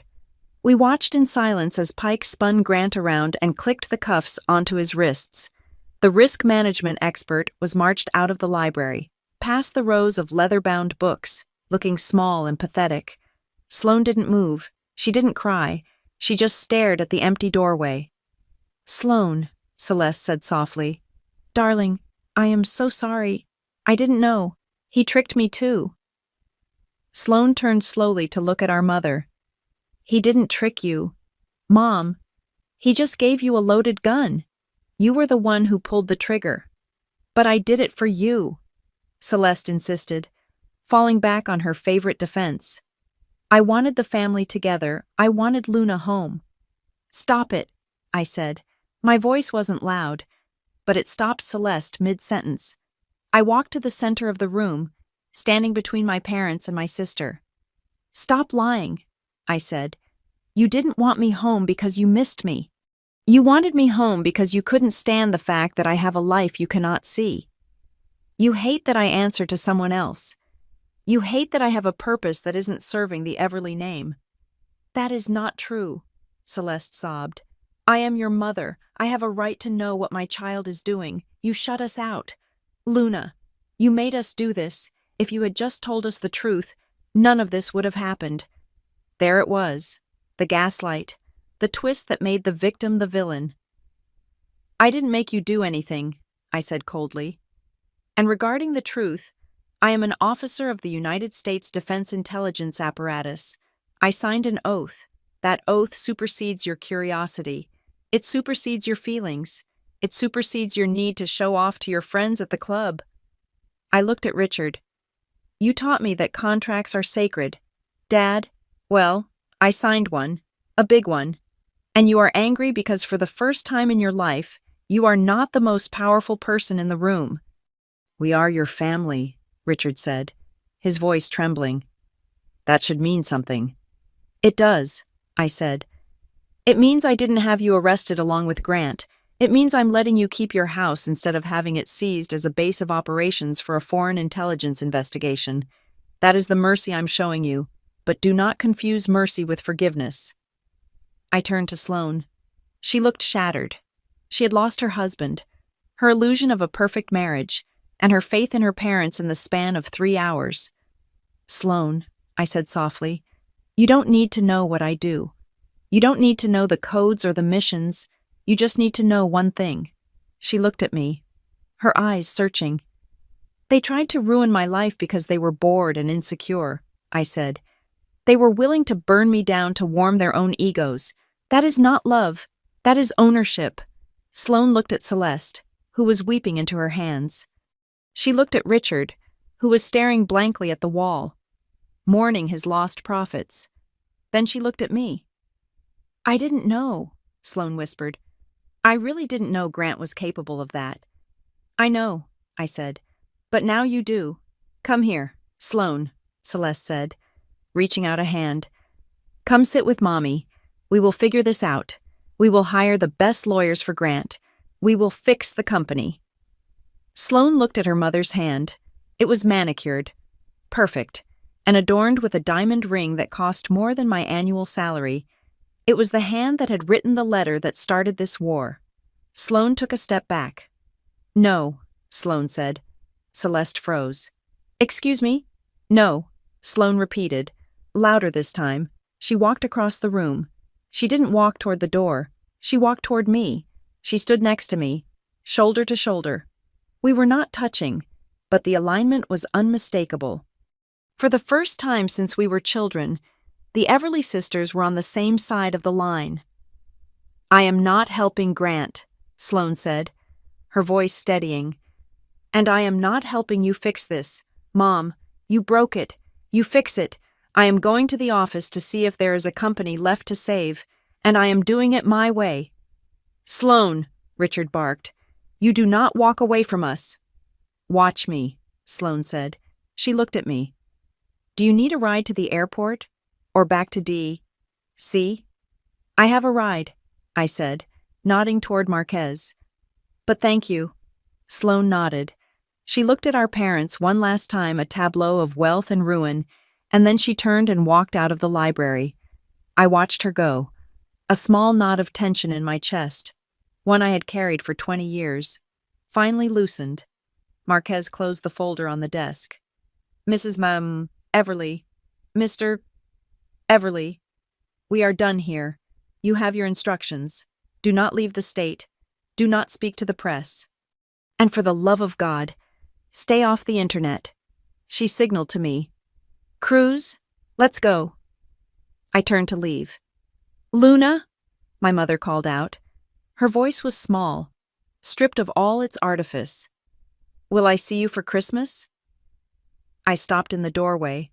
I looked back at the woman who had given me life and then tried to sell it for social currency. I don't think so, Mother, I said. I think I will be working. I have a lot of paperwork to catch up on. After all, someone has to clean up the mess. I walked out into the hall, leaving them alone in the silence of their big, expensive, empty house. The blast radius of a grenade is determined by the amount of explosive material and the density of the casing. The blast radius of a secret in Washington, D.C. is determined by how many ambitious people hear it. My mother had dropped a grenade in the middle of the Port Clayton Country Club, and now, 48 hours later, the shrapnel was hitting people she had called her best friends for 20 years. The investigation did not stop at the gates of the Everly estate. While Colonel Pike's team dismantled our home network, a second team of field agents was dispatched to the manicured lawns and marble foyers of the local elite. They paid a visit to Beatrice, the woman on the other end of the phone recording. They visited the 3 women my mother had lunched with on Tuesday. They visited the club manager and the bartender who had been pouring drinks while Celeste Everly loudly announced her plan to humble her daughter. We watched the fallout from the command center in the dining room. It was like watching a social ecosystem collapse in real time. Beatrice was the first to fold. According to the field report that flashed on Deputy Director Marquez's screen, Beatrice did not even wait for the agents to finish reading the subpoena. She handed over her phone, her email password, and a sworn statement claiming that she had tried to stop Celeste, that she had been uncomfortable with the conversation, and that she had absolutely no part in the conspiracy. She threw my mother to the wolves to save her own standing on the charity board. Then came the phone calls, or rather, the lack of them. Celeste was sitting in the corner, staring at her mobile device. She had been released from the interrogation, but was still barred from leaving the house. She was trying to reach out to her network, desperate for validation, desperate for someone to tell her that this was all a terrible mistake. They are not picking up, Celeste whispered, tapping the screen with a trembling finger. I called Lydia. It went straight to voicemail. I texted Sarah. The message failed to deliver. They have blocked you.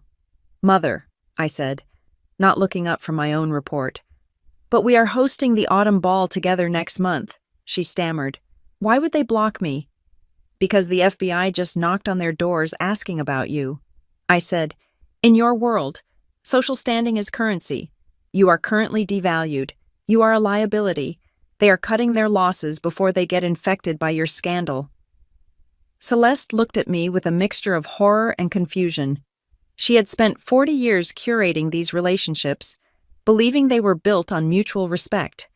She was learning, painfully late in life, that they were built on mutual utility, and she was no longer useful. But the social ostracization was just the appetizer. The main course was served an hour later, and it was my father who had to swallow it.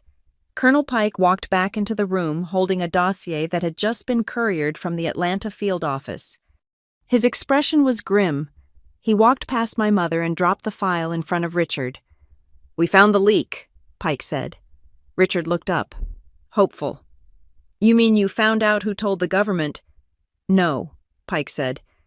"We found out who else was listening when your wife was holding court at the club last week, and it is worse than we thought." Pike opened the file.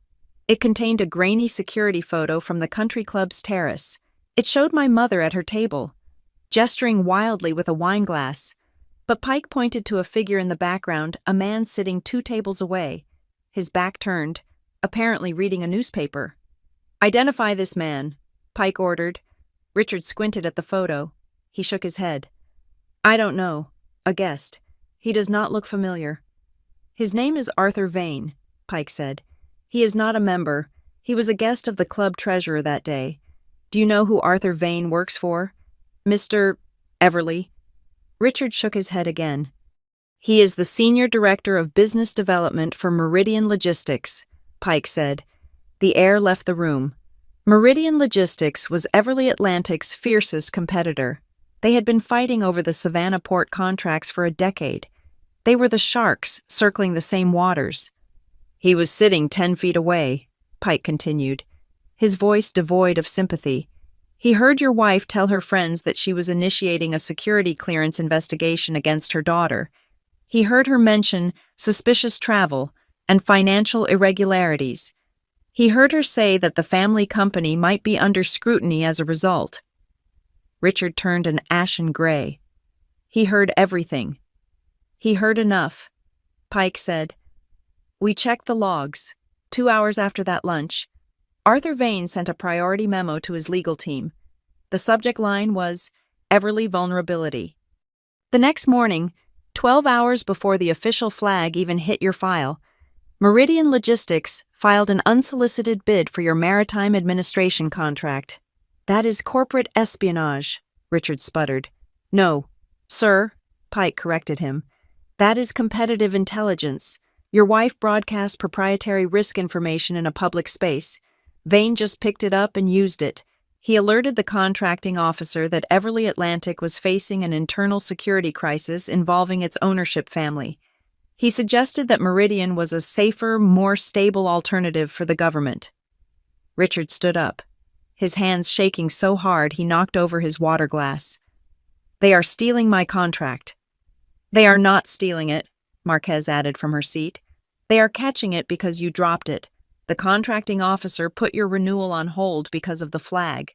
Yes, but Meridian is the one who made sure the officer knew exactly where to look. They weaponized your wife's gossip to take your business." Richard turned slowly to look at Celeste. If looks could kill, my mother would have disintegrated on the spot. "You gave them the ammunition," Richard whispered. "You sat there, and you handed Arthur Vane the keys to our biggest contract." "I didn't know he was there," Celeste cried, shrinking back into the sofa. "I was just talking to the girls." "You were talking about national security matters," Richard roared. "You were talking about things you do not understand, and now Meridian is going to eat us alive. That contract is 20% of our annual revenue. Celeste, 20%. He turned to me, his eyes wide with a desperate, frantic idea. He walked over to where I sat, grabbing the edge of the table. "Luna," he said, his voice dropping to a pleading urgency. "You can fix this." I looked at him. "Excuse me?" "You are the government," he said. "You are whatever it is you are. You have this high-level clearance. You have these people here." He gestured to Marquez and Pike. "Make a call. Tell the Maritime Administration that this is all a mistake. Tell them the investigation is bogus. Tell them to reject Meridian's bid and reinstate us." I stared at him, even now, facing the ruin he had helped create. He viewed me not as a person, but as a resource to be exploited. He thought my clearance was a magic wand he could wave to fix his bottom line. "You want me to interfere in a federal contracting process?" I asked calmly. I want you to save the family business, Richard insisted. Use your pull. Tell them we are loyal patriots. Tell them to clear the flag. Dad, I said, standing up to meet his gaze. I cannot do that. You won't do that, he accused. I cannot do that, I repeated. And I should not do that. The flag on the company is legitimate. Dad, the company is owned by people who fabricate intelligence and leak secrets to competitors. The system is working exactly as it is designed. It is protecting the government from you. We are your parents, he shouted. You owe us. I owe the Constitution, I said. And right now, you are the threat. You treated the security apparatus of the United States like a toy. You thought you could pull a string and make me dance. Well, you pulled the string, and you brought the ceiling down. I am not going to hold it up for you. Richard looked at me with pure hatred. You are enjoying this. I am surviving this, I said. There is a difference. Director Marquez, Pike interrupted. We have one more item regarding Mr. Keller. Richard turned away from me, defeated, but the hits kept coming. What now? Richard asked wearily. Is he stealing the silverware too? We finished the forensic image of his laptop. Pike said, We found the emails to the hackers, but we also found a folder named Contingency. Pike tapped a key on his laptop, and a document appeared on the main screen. It was a memo, drafted on Everly Atlantic letterhead, but it had never been officially filed in the company archives. Mr. Keller sent this to 3 of your private equity partners last week, Pike said. I read the text on the screen. It was a risk assessment regarding the succession plan of the company. In it, Grant had written that rumors of instability regarding the eldest daughter were circulating in Washington. He suggested that the board should preemptively amend the trust to ensure that individuals with pending security adjudication be permanently barred from voting shares. He hadn't just tried to get me fired. He had tried to inoculate the company against my return before I even packed a bag. He told the investors I was a security risk before the investigation even started, I said, reading the timestamp. He was planting the seed. He was trying to spook the money, Richard realized. He wanted the investors to demand that Luna be cut out. He was using you as a boogeyman to consolidate his own power. Sloane walked into the room. She had returned from her brief trip to the home office. She looked pale, but her eyes were dry. She saw the document on the screen. She read her husband's words. He sent this to the equity partners, Sloane asked. Her voice was flat. Yes, Pike said. He was actively undermining the family's reputation to secure his own position. Sloane nodded slowly. She looked at Richard. He played us, Dad. He played all of us. He knew Mom would talk. He knew you would react. He wound us up and watched us go. Richard sank into a chair, his head in his hands. I trusted him. I treated him like a son. And you treated your daughter like a traitor, I said quietly. The silence that followed was heavy with the weight of 20 years of mistakes. Sloane walked over to the table. She picked up a notepad and a pen. Director Marquez, Sloane said, I am currently the acting chief operating officer of Everly Atlantic. Given that my father is compromised and my husband is in federal custody, Marquez looked at her with interest. That is correct. I want to cooperate, Sloane said. Fully? I want to open our books to your auditors. I want to hand over every email, every contract, every communication Grant Keller ever touched. If there is rot in this company, I want it cut out. Sloane, what are you doing? Richard asked, looking up. You do not invite the auditors in. You manage them. No, Dad, Sloane said, turning to him. That is the old way. That is the way that got us here. Grant tried to manage things. You tried to manage things. And look where we are. She turned back to Marquez. I am done lying. I am done covering up. If Meridian takes the contract, they take it. If we lose money, we lose money. But I am not going to lose my sister again. She looked at me. It was the first time in my adult life that I saw my sister look at me not as a rival or a weirdo, or a problem to be solved, but as an equal. "I am sorry, Luna," Sloane said. "I am so sorry I let them do this to you." "Thank you, Sloane," I said. Marquez stood up. She checked her watch. It was 1800 hours. The sun was setting outside, casting long shadows across the ruins of the Everly dining room. "We have what we need here," Marquez said. "The forensic team will stay to finish the data extraction. Colonel Pike and I are returning to Washington." She looked at my parents. "Mr. and Mrs. Everly," she said, "you will remain at this residence until further notice. You will surrender your passports to Colonel Pike before we leave. Your lawyer can contact our office on Monday regarding the charges." "Charges?" Celeste whispered. "Conspiracy, making false statements, obstruction." Marquez listed them off like grocery items. "It will be a long list." She turned to me.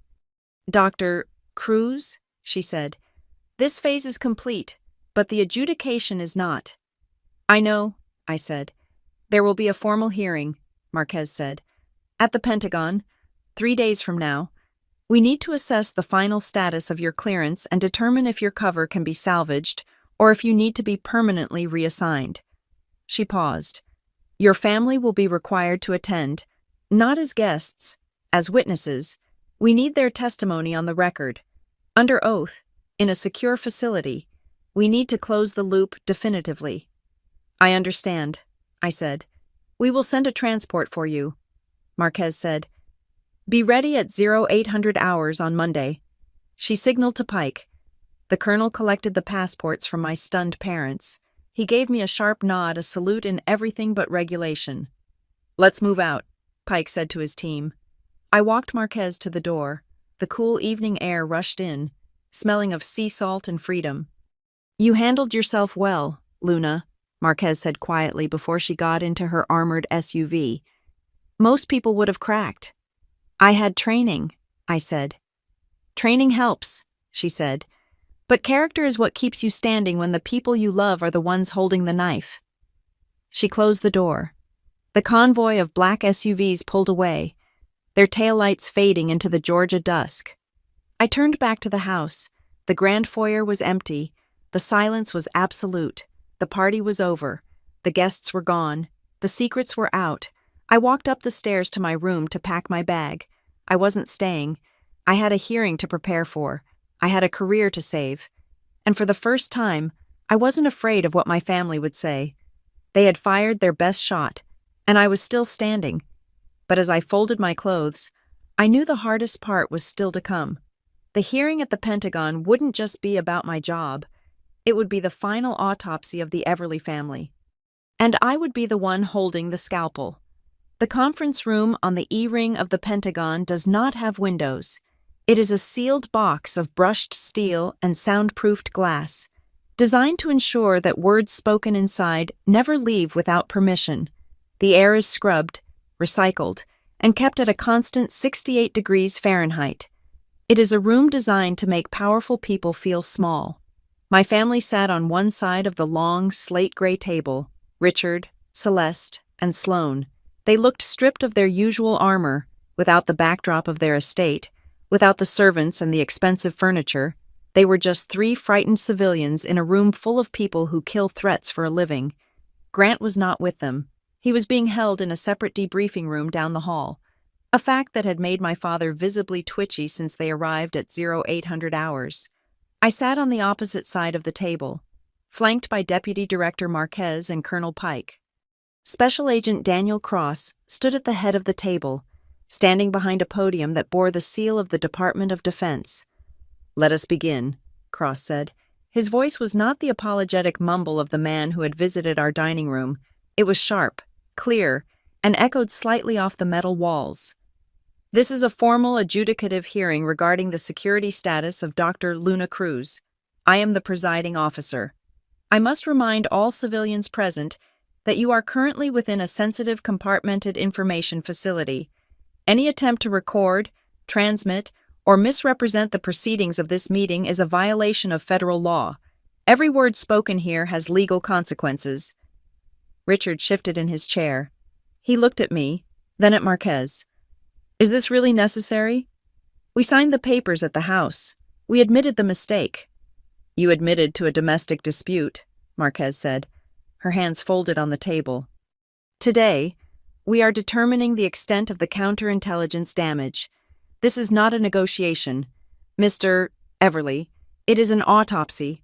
Cross tapped a screen on the podium. The wall behind him illuminated with a complex network graph. In the center was my name. Radiating out from it were lines connecting to Celeste, Grant, the country club, the lobbyist Julian Thorne, and finally, the servers of Meridian Logistics. We have corroborated the timeline, Cross stated. The initial breach originated with Celeste Everly. The amplification was facilitated by Grant Keller. The exploitation was executed by Arthur Vane of Meridian Logistics. Cross looked at my mother. Mrs. Everly, you stated in your initial interview that your motivation was purely maternal. You claimed you wanted to protect your daughter from a perceived unstable lifestyle. Celeste straightened her spine, trying to summon the ghost of her socialite dignity. I did. A mother knows when her child is in trouble. I only wanted to help. Director Marquez, Cross said, please introduce Exhibit Delta. Marquez pressed a button. The room filled with the sound of my mother's voice from the recording Sloan had made. I have sent the letter. It is a masterpiece. Luna will be radioactive. We are going to break her. The recording played to its cruel conclusion. In the sterile silence of the Pentagon, the malice in her voice sounded even worse than it had in the kitchen. It sounded predatory. Celeste did not look at me. She stared at the table, her face flushing a deep, blotchy red. That does not sound like protection, Mrs. Everly, Cross said. That sounds like a neutralization operation. I was angry, Celeste whispered. I felt disregarded. You felt irrelevant, Marquez corrected her. And to make yourself feel relevant, you threw a hand grenade into a classified environment. Cross pressed another button. Let us bring in Mr. Keller. The side door opened. 2 military police officers escorted Grant into the room. He was not wearing his suit jacket. His tie was gone. He looked like a man who had not slept in 3 days. They guided him to a single chair at the end of the table, separated from the rest of the family. Grant, Sloan gasped involuntarily. Grant did not look at her. He looked at the floor. Mr. Keller, Cross said, for the record, please state the nature of your relationship with Cerberus Global Solutions. Grant swallowed. His voice was a rasp. I hired them to conduct a background check. Did you instruct them to find legitimate derogatory information, or did you instruct them to fabricate it if none was found? Cross asked. Grant hesitated. He looked at Richard, then at Celeste.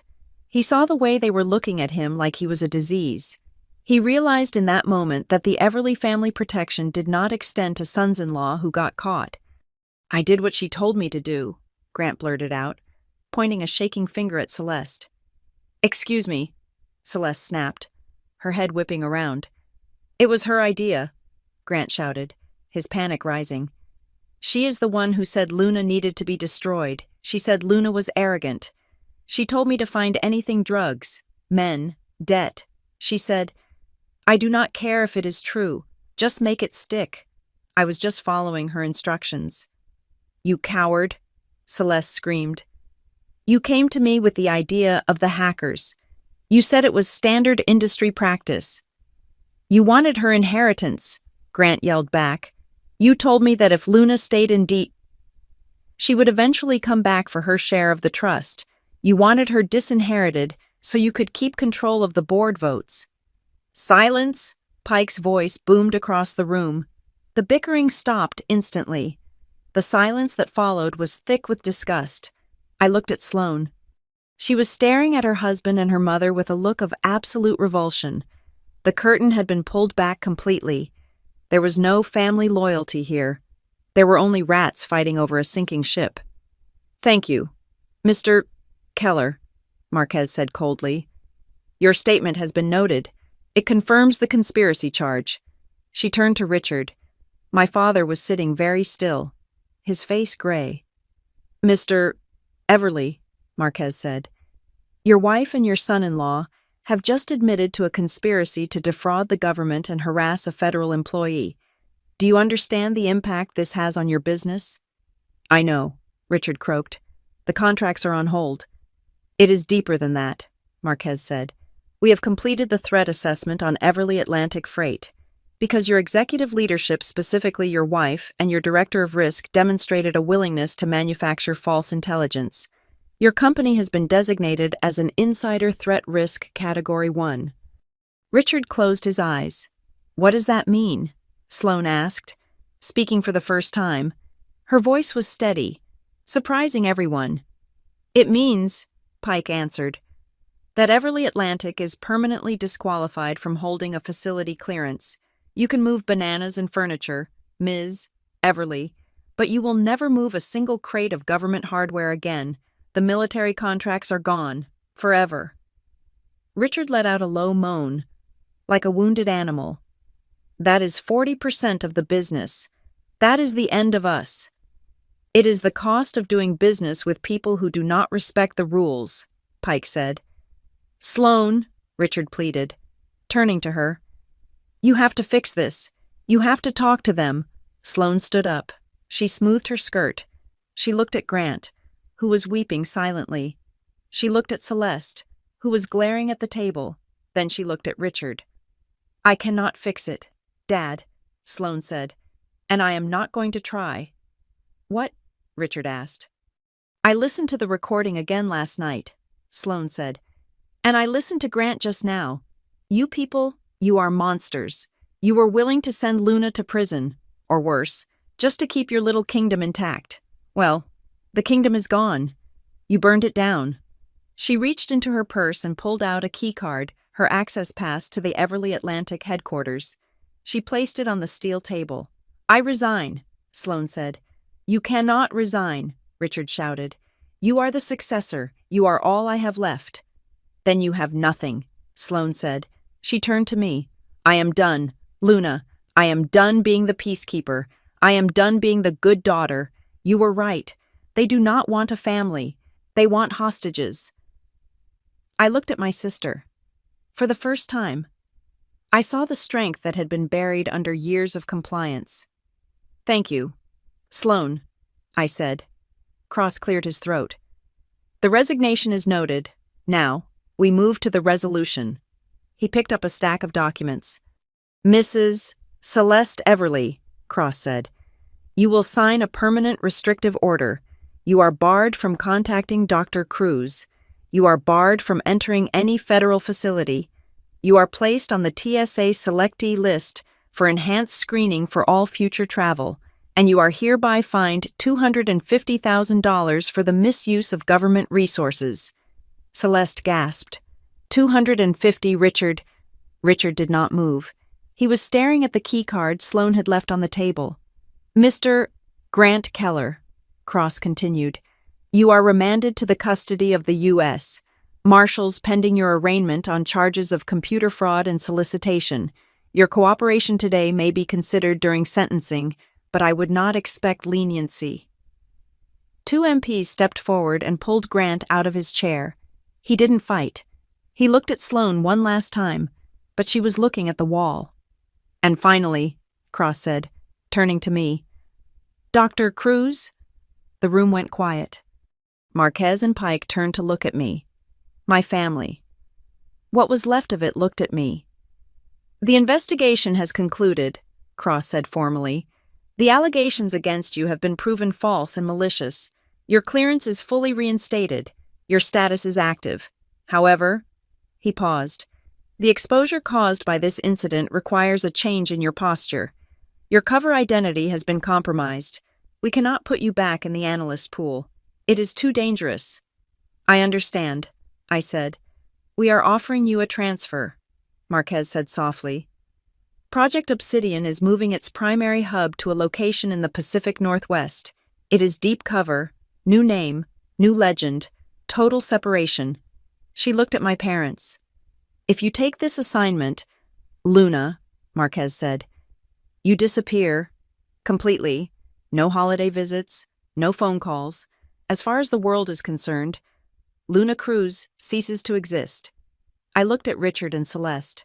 They were watching me with a mix of fear and desperate hope. They were hoping I would say no. They were hoping I would cling to the wreckage of the family. Luna, Celeste whispered, please, you cannot just leave us. I am not leaving you, I said calmly. I left you 10 years ago. You just refused to accept it. I stood up. I looked at the people who had raised me. I saw their vanity, their greed, and their profound smallness. I do not need you to understand what I do. I said to them, I never did. I just needed you to respect that I was doing it. But you couldn't do that. You couldn't stand the idea that I belonged to something bigger than you. I looked at Sloane. I will find a way to let you know I am safe, one day. Sloane nodded, tears streaming down her face. Go, be who you are. I turned to Marquez. I accept the assignment. Very good, Marquez said. Transport is waiting. Wait, Richard called out as I turned away. Luna, what do we tell people? What do we say happened to you? I stopped at the door. I looked back at my father one last time. Tell them the truth, I said. Tell them you investigated me. Tell them you found exactly what you were looking for. And tell them it cost you everything. I walked out of the room.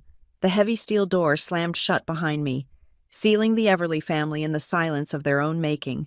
I walked down the long corridor of the Pentagon, my heels clicking on the polished floor. Colonel Pike and Agent Cross walked beside me. We didn't speak until we reached the exit.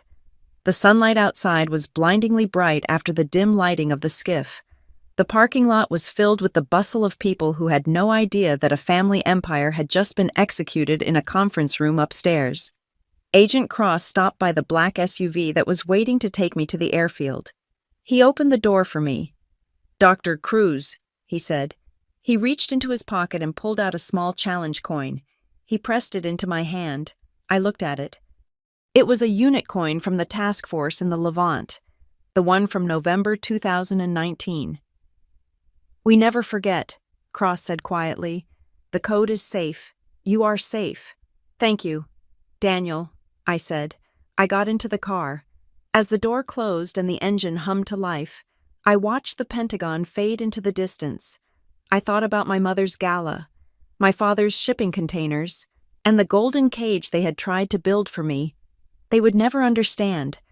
They lived in a world of appearances, where power was something you showed off at a dinner party. They didn't understand the power of silence. They didn't understand that the most important things in the world are the things you never talk about. My family might not see who I am. They might think I am a traitor, or a ghost, or a failure. But the system sees me. The people who matter see me. And the lives I save, even if they never know my name, are the only legacy I need. And that is enough. Thank you so much for listening to this story. I would love to know where you are tuning in from. Are you listening on your commute, at the gym, or maybe relaxing at home? Let me know in the comments below. I really want to connect with you all. Please don't forget to subscribe to the Maya Revenge Stories channel, like this video, and hit that hype button so this story can reach even more people. Your support means the world to me.